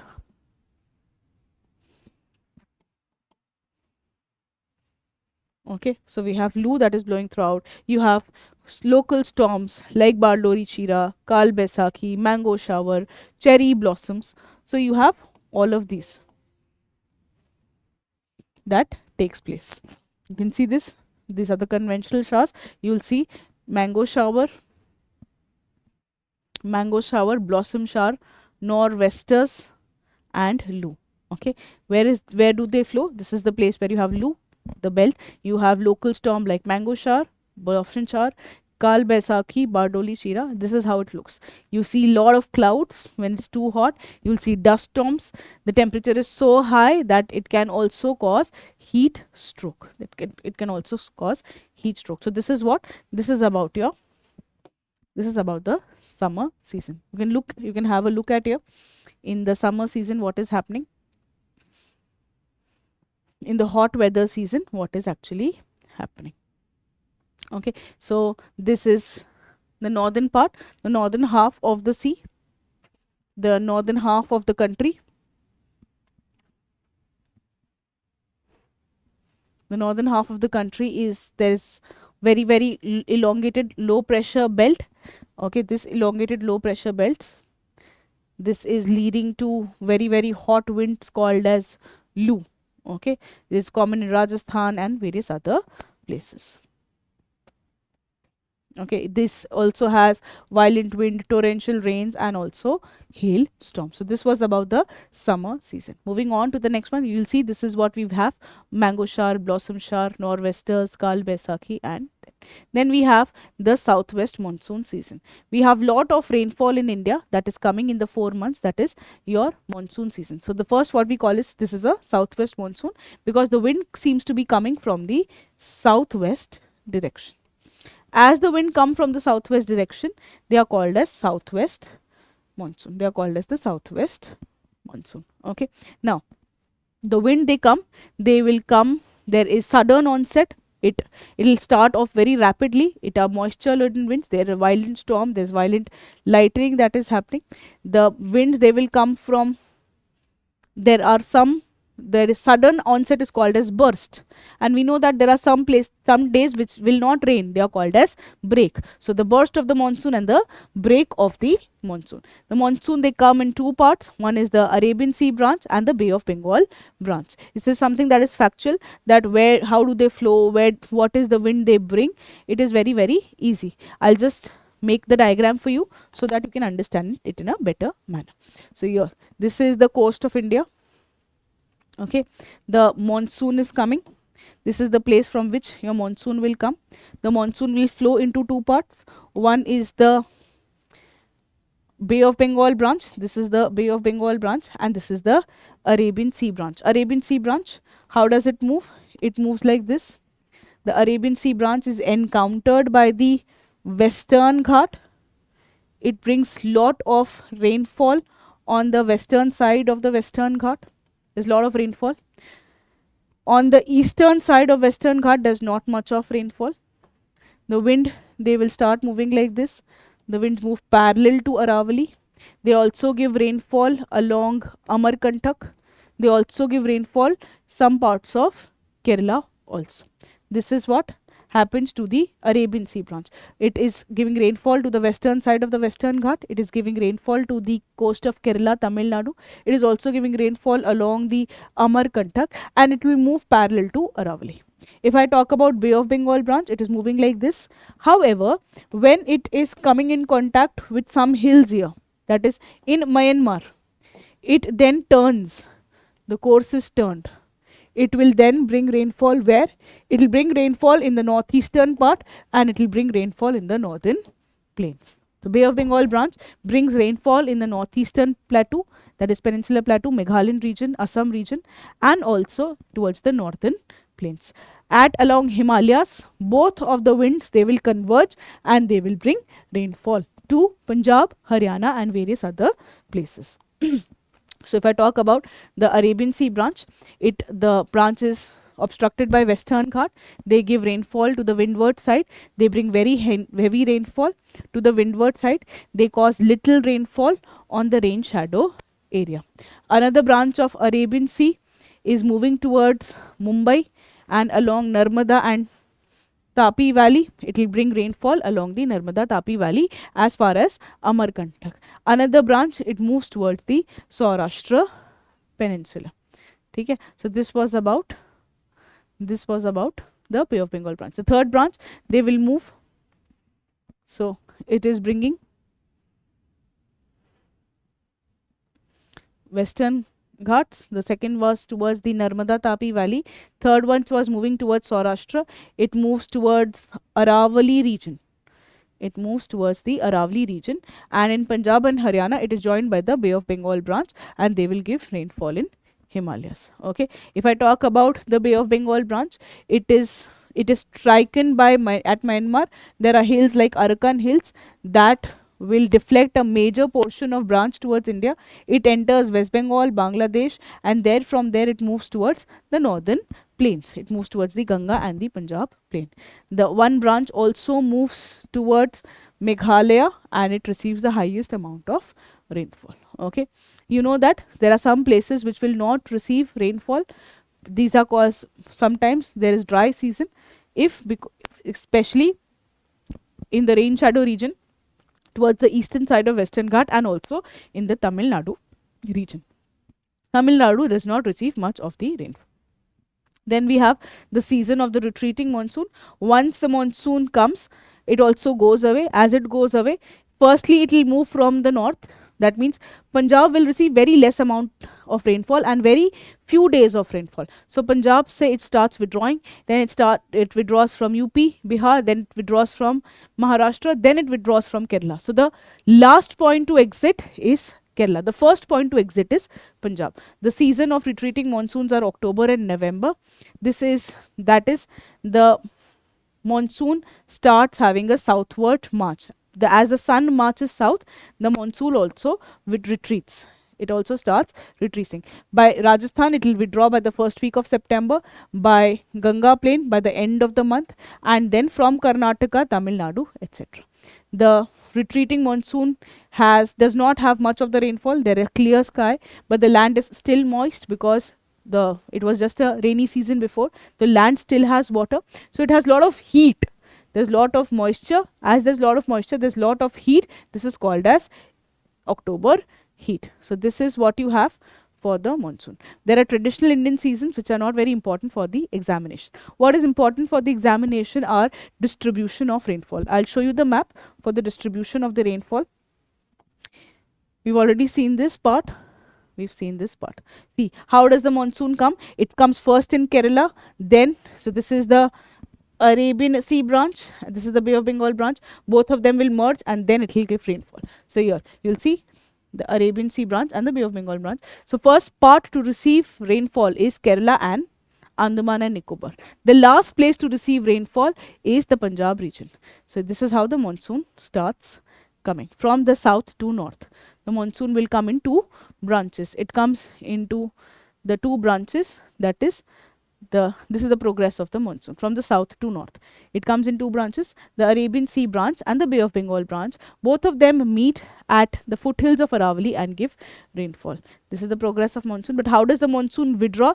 The first withdrawal will be from the northern part, and the last withdrawal will be from the southern part. Okay? So that's the last withdrawal that we have.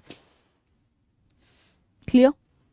Then what is important for us is the distribution of the rainfall. There are three places.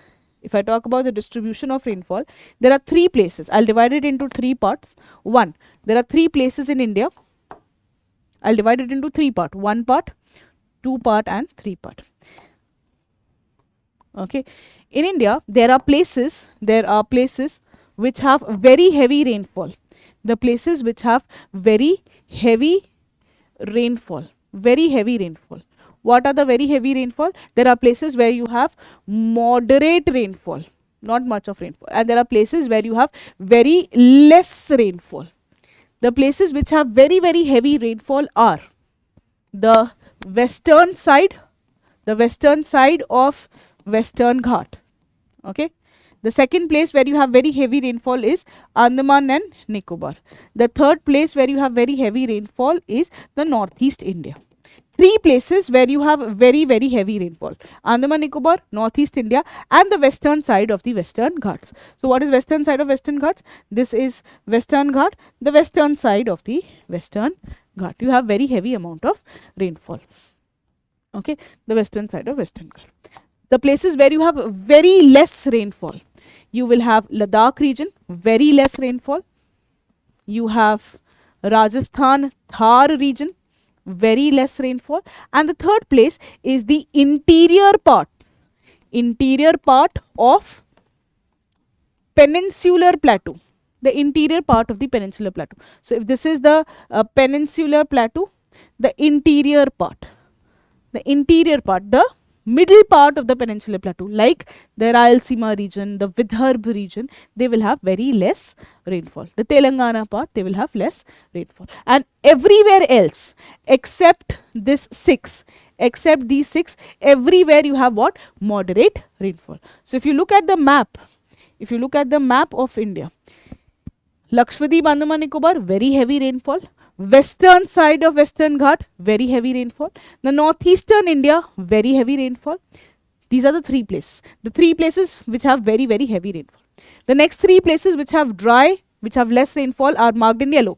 The Ladakh region, the Rajasthan western side, and the peninsular interior. Rest all the places what you have moderate rainfall. Okay, so look at this. We will look at this part. In the NCERT, the distribution of the rainfall, the places where you have very heavy rainfall. This is Meghalaya part, the Western Ghats, the western coast, and also in the Andaman and Nicobar. Okay, areas where you have moderate rainfall, lot of part: Gujarat, East Tamil Nadu, Odisha, Peninsular Plateau, Chachar Valley, etc. The places where you have moderate rainfall or inadequate rainfall are what? Punjab, Jammu Kashmir, Rajasthan, and Gujarat. Okay, even Ladakh region and in the interior parts of Maharashtra, Karnataka, etc. Okay, we know that monsoon is a very important part for the economic life. There's a lot of agriculture that is dependent on monsoon. So we are looking at the importance of monsoon. Monsoon is very important. You have Himalayas, which also contribute the crops. You also have droughts, you also have floods because of the monsoon. However, the monsoon is changing because of the global warming. Lot of global warming factors that contributes to the rainfall. You can look at this map, the area of the annual rainfall. The area and the annual rainfall. You will look at this map, you will see that the portion that are marked in grey, they have good amount of rainfall. Northeastern region, the western side of Western Ghat and the Andaman Nicobar. The places which are dotted, these are the places which are in red color, they have less amount of rainfall. So these are the 3 places and the 3 places. Rest of the country have moderate rainfall. So this is what you have for chapter 4. Now we will move on to chapter number 5. You can also solve the MCQs. This will not be very difficult for you. So you can solve these MCQs. So let us move on to chapter number 5. The chapter number 5 is about natural vegetation. What is natural vegetation? Basically, if you keep any plant community for a longer period of time without disturbing it, it is called as natural vegetation. So if it is, let's say, a less rainfall region, you will have thorny vegetation. But if it's a very heavy rainfall region, you will have evergreen vegetation. So what is a vegetation?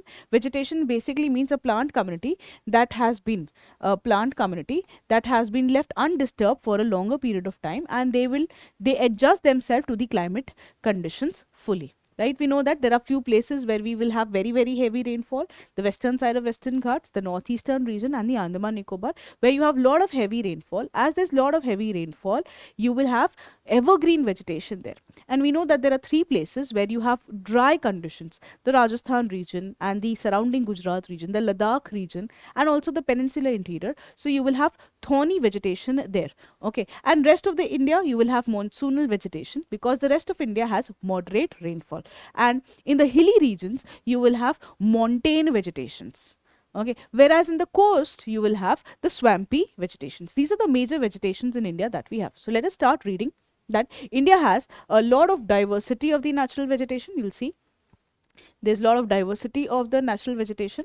You have Himalayan heights, so you have temperate vegetation. You have Western Ghats, Andaman Nicobar, where you will have tropical rain forest. Okay, in the deltaic regions you have tropical mangrove forest. In the deserts region you have cactus, thorny vegetations. So there is a lot of vegetation. The major vegetation type that we have in India are these 5. What are these 5?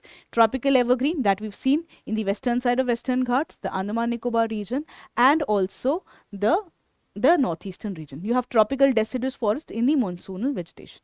You have thorny forest in the Rajasthan region. You have montane forest in the mountainous region, and you have swamp or the littoral forest. Let's first look at the PPT. Let's look at the diagrams. Let's look at the vegetation, and then we'll read it from the NCERT. So look at this. So we have what? We have lot of rainfall. Towards the mountain region, you will have montane vegetation drawn in this green color. The brown color is about the desert vegetation.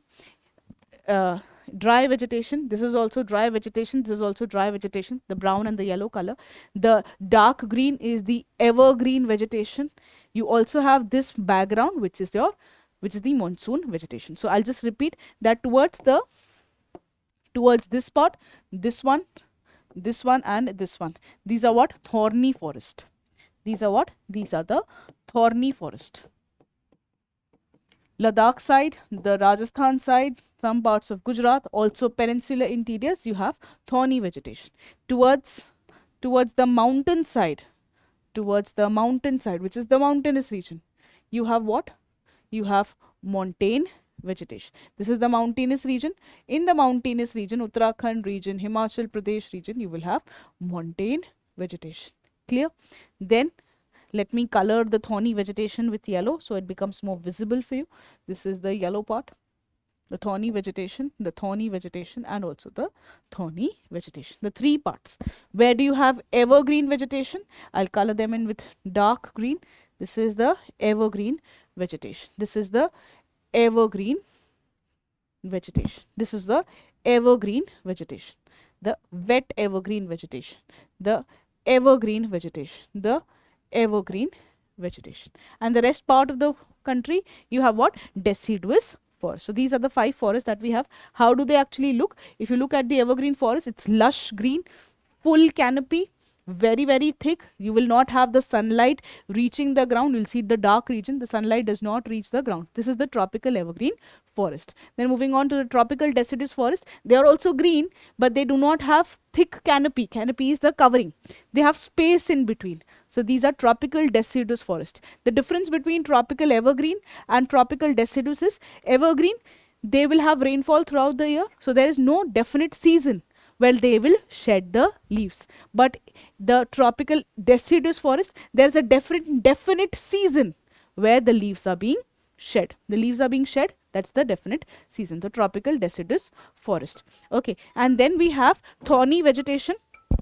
What is a thorny vegetation? You'll see the thorny vegetation is, this is the thorny vegetation. It's completely dry. There are thorns there. Okay, you'll see there is cactus, and thorny vegetation is seen in the dry regions. As it is seen in the dry region, what is scarce?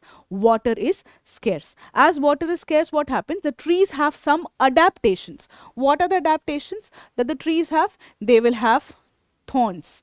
The seeds, they would store water. The stems, they store water. So what are the adaptations? Adaptations are, the roots will go long, they will go deep, they'll go horizontal. For what? For the search of water. The small leaves or the spines, they will be turned into thorns. The small leaves, they will turn into thorns to conserve the water. The plants, they will store the water. They are called as succulent. The seeds, they will not germinate quickly. They will dry. They will be there. They will be lying dormant for a longer period of time. As they will lie dormant for a longer period of time, once it rains, the seeds will start germinating. Okay. So these are the adaptations that the plants have. This was about the thorny forest, evergreen forest, and the tropical deciduous forest. Let's also look at the other adaptations that you have. What is there in the montane vegetation? You will see, as you move in the higher altitude, the temperature reduces, so the type of vegetation also changes. As you move higher in the mountain, you will see at the base of the mountain you will have tropical forest. As you move a little higher, you will have subtropical forest. As you move a little more higher, you will have temperate types of trees. As you move a further higher, you will have alpine zone, coniferous trees, and above that there would be a place where you will have no tree, that is called as tundra vegetations. So this is how the altitude starts working. Okay, just have a look at this picture. Just have a look at this picture. Yeah. So tropical forest to deciduous forest to coniferous forest to the tundra that is there. Okay. So you have these as the forest, montane forest. This is the how vegetation is changing. Montane vegetation basically means successive vegetation of different types. So this is the montane vegetation. If you look at the other type of montane vegetation that you have in India, in the southern type, in the southern part, there are different type of mountain. It is not as tall as Himalayas. So what you have in the southern side, let's say Nilgiri, you have a different type of vegetation that you call as Shola forest. What is that? You will have trees, you will have grasses in between, you also have trees. So this is Sholai forest, Sholai type of trees, that is called as Shola forest. So this is also a montane vegetation, but little bit different from the other kind. And then at last, along the coast, you have swampy forest, littoral forest, like mangroves. This is how the mangroves look. This is inside the water. You have tides in the water, you have lot of fishes, you have lot of crabs, you have different types of trees of mangroves. So this is how the actually mangroves live. They have roots, they have very very tall root called as stilt roots. So where do you have mangroves? You will have mangroves along the entire coast of India. Gulf of Kutch, Gulf of Mannar, you will have Ratnagiri, Goa and various other places. So this is what you have. So now let's start reading by the NCERT, which is very, it will become very easy for you now because as you've seen the pictures. Now what is there? First one is the tropical and the evergreen, semi-evergreen forest. They are seen in the western side of Western Ghats. We know that they are seen in the western side of the Western Ghats. They are seen in the northeastern region, in the Andaman Nicobar region. These are seen in the areas which have rainfall above 200 centimeter. These are well stratified, they are close to ground. You will have different types of height. You will have short trees, you will have shrubs. There is no definite time where the trees will shed their leaves. Species they grow, they appear green throughout the year. These are the type of trees: rosewood, ebony and mahogany. There is also some type of semi evergreen trees. Here also this is a mixture of evergreen and deciduous trees, and species are white cedar, holark and kale. Okay, moving on to the next one that we have is this one. The British have been aware of the importance of the trees, so they have economically exploited the trees. For especially the Garhwal region and the Kumayu region, they were replaced by chirs, and they've actually destroyed these forests. They wanted to have that forest that they can use economically, so they cut these trees. They grew pine, cheers, and they also introduce rubber, coffee for their own exploitation. Okay. The second one that you have is the deciduous trees. They have the rainfall of 70 to 200 centimeter. These are also called as monsoonal forest. They can be divided into moist and dry deciduous forest. Moist deciduous forest and the dry deciduous forest. The moist deciduous forest, they have the rainfall between 100 to 200 centimeter. The name of the species are teak, sal and shisham. They are seen on the eastern side of the Western Ghat. The semul, amla, kusum are also some other species. The dry deciduous are between 70 to 100 centimeter. They are on the drier margin. They are near to the moist deciduous. They are there. If I talk about this one, they are seen in Uttar Pradesh and Bihar. They have teak types. The name of the species are Pallas, Amalthus, Bale, Khair, Axlewood. Then the third type of forest is the thorny forest. The thorny forest is seen along where the rainfall is less than 50 centimeter. It is seen along Haryana, Rajasthan, Gujarat, Madhya Pradesh and Uttar Pradesh. Okay, the type of trees are babool, ber, kejri, pallas, neem, khair, date palm. Okay. Then you have the next type is montane forest. We know that the temperature decreases with the increase in the altitude. They are classified into two types: northern montane forest and the southern montane forest. The Himalayas, they have the succession. You can see from tropical to tundra. We've seen that. You have wet temperate types. You have evergreen broadleaves. You have cheer pine. You have deodar. So these are the types of the Himalayas. And then you also have transition towards temperate grasslands. There are examples like silver fir. There are also grasslands where the tribes will feed the goats like bakkarwals, bhotiyas, gaddis. That is and then at the last you will have tundra vegetation, which is full of mosses and lichen. This was about the northern part. Then you have the southern type of forest that we've already seen in the diagram. The southern type of forest is seen in the Western Ghats, especially at Nilgiris. Here you will have shola, which is seen in Alamalai and Palani. They also have lot of species like chincona, laurel, magnolia, and they are also seen in Mykaland. Then you also have littoral and swamp, which these have been used for paddy cultivation. We have lot of wetlands. Ramsar Convention is very important convention for the conservation of the wetland. Okay, so you have lot of wetlands also which are part of this. One of them is the mangrove trees. We've seen the mangroves is about 7% of the world's mangrove is in India. You will see them in Andaman Nicobar, West Bengal, Mahanadi, Godavari, etc. So then it talks about forest conservation, that forest is important for life, forest is important for tribal population, forest has to be conserved, and what efforts that India has taken for the conservation of the forest. Nothing great there. What is important for you is you should know the list of biosphere reserves in India. So there are about biosphere reserve, 18 biosphere reserves that have been given. It's a factual information. You can read it on your own. So this is what we have for chapter number 5. In any case, we also have a detailed YouTube video for the biosphere reserves, wherein we've also shared the tricks of how to remember the biosphere reserves in details. So this is what is for chapter number 5. We'll move on to the last chapter, that is chapter number 6. In the meanwhile, you can also have a look at the MCQs that has been given. Okay, so this is for your chapter number 5. So let us begin the chapter number 6. It is a very easy topic. That's about the disasters, that is about the earthquake, floods and etc. So we'll start off with floods and various disasters.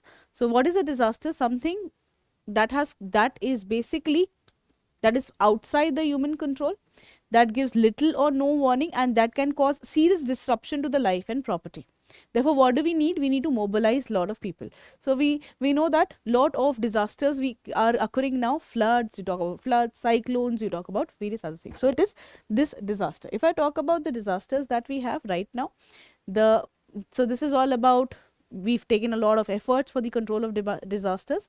So basically it talks about that the change is law of nature, it is uninterrupted, and various others. Nothing great there. What is a disaster? The definition is very important for you. Then you have lot of disasters in the form of landslides, floods, you have lot of, and there are various things that are intensifying the disasters now. So this is about, and each disaster is unique in its local and socio-economic environment. Okay, so each one of them, they are unique in their form. It is also unique for the social groups where they negotiate. So this is about the disasters there. Let us move on to understanding the natural hazards and disasters in India. So first one, India has experienced a lot of disasters. You can see we have atmospheric disasters, we have thunderstorms, we have lightning, you have seen tropical cyclones. There are also terrestrial disasters. We've seen earthquakes, volcanic eruptions, avalanches. There's also floods that we've seen, tsunami. We've seen India has seen tsunami. Biological disasters like locust attacks, viral infections that India has witnessed. India has seen a lot of disasters. World over, we've taken a lot of efforts for the disaster. One of the efforts that we've taken was as early as 1994, wherein we talked about the World Conference on the Natural Disaster Reduction in 1994. 1994, all the world came over, and there was a world conference wherein they said that they will try to acknowledge the impact of the losses of the disaster, and they will try to help the disadvantages group also. So they said that it is the combined responsibility. Each country has to take the responsibility to control the disasters. Moreover, it's also the combined responsibilities of the world.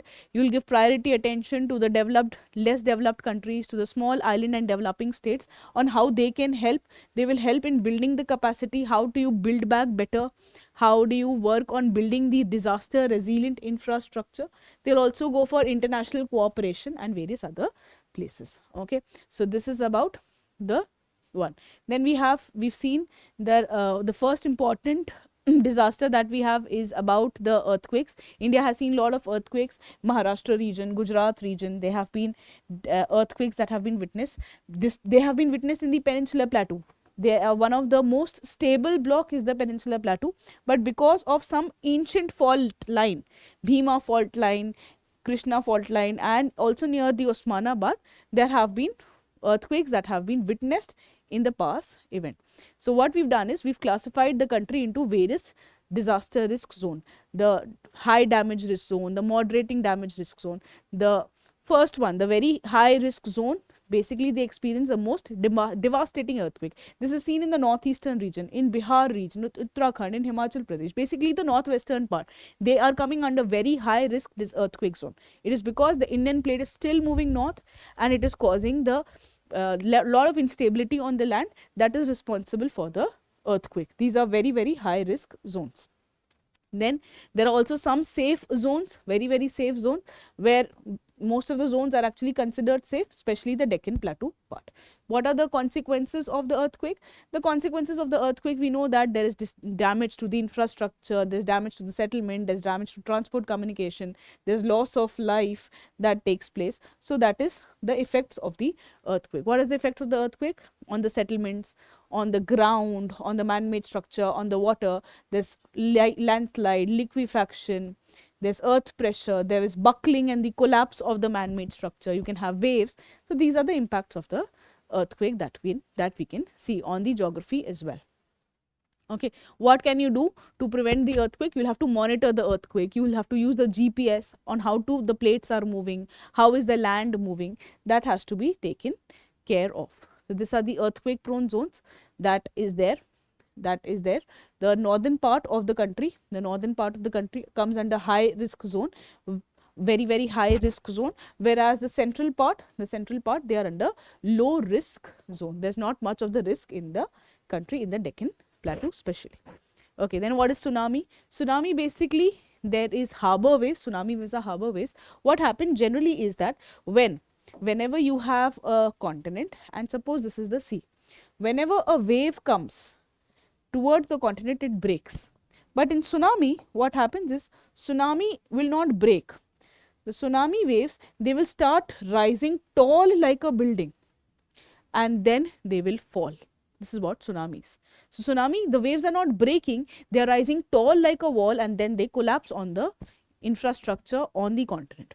Why does tsunami occur? It is because if there is a rapid movement of the water here, it can be because of the landslide, it can be because of the earthquake, where there is rapid movement of the water, the waves then start building tall and then they start collapsing. So India has witnessed tsunami? Yes, India has witnessed tsunami. So if there is earthquake and volcanic eruption on the sea floor, there is sudden displacement of the water, there is rise of the vertical waves called as tsunami. There is not one wave, there are series of after waves that come. So that's about your tsunami that we have seen.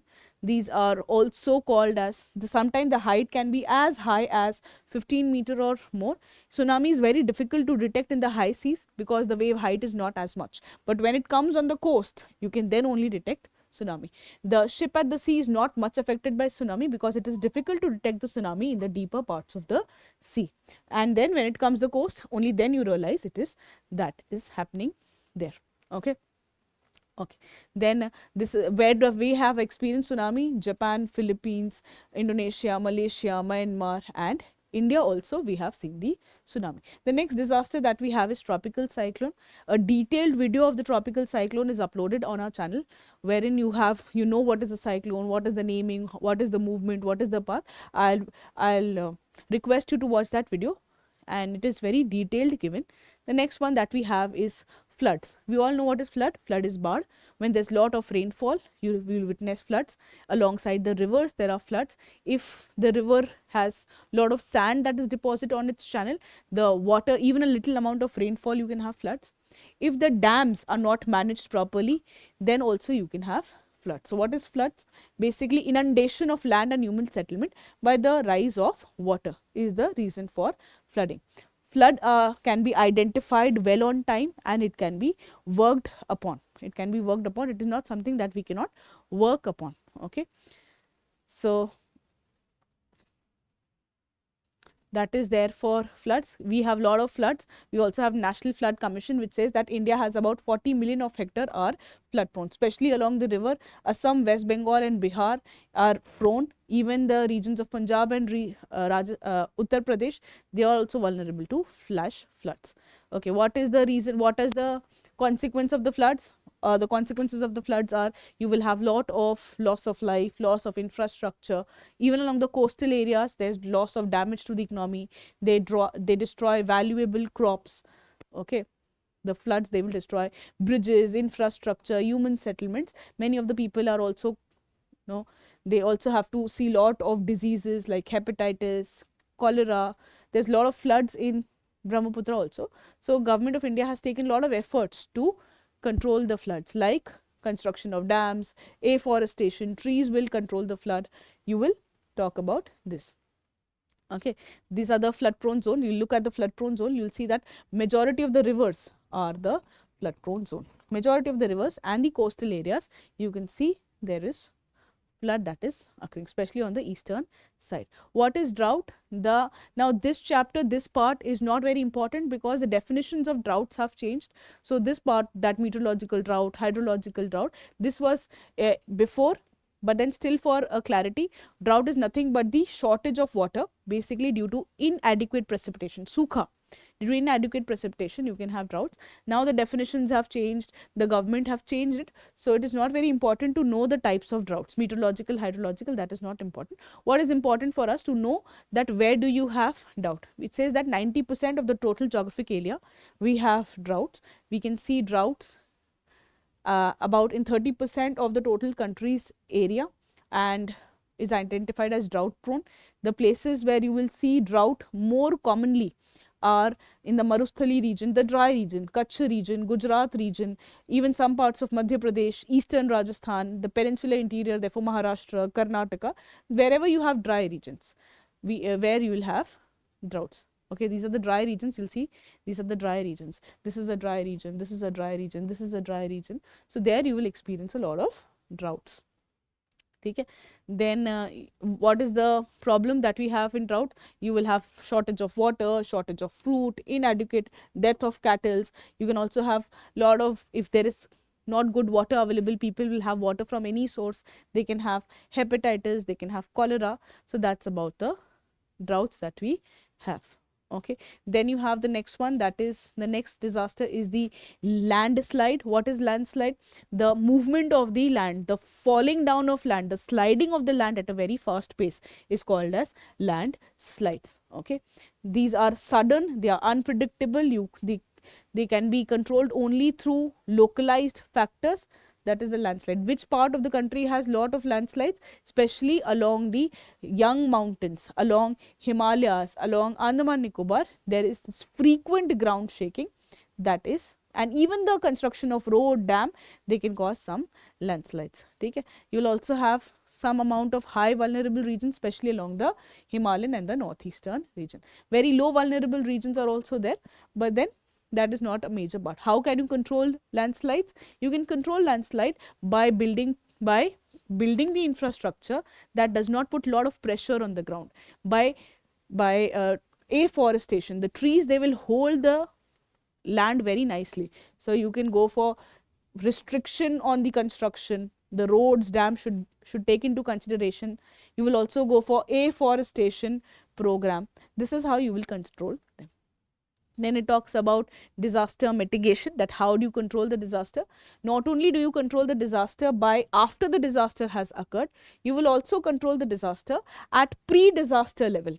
You will have to use maps, data, plan your infrastructure accordingly. So that is pre-disaster. You'll have to create awareness, you'll have to create vulnerability mapping zone. During the disasters also you have to take some efforts, like how are you evacuating people, are you providing the people with proper food, medical aids or not. And even post-disaster, when you recovery, you do the recovery of the victims, you do the rehabilitation of the victims. So disaster has a full circle, and we also have a disaster management bill and various efforts now that the government of India has taken. So this is for disaster. This completes the NCERT portion for us. So I hope you like the video. For more such videos, stay tuned with us. Bye bye, take care.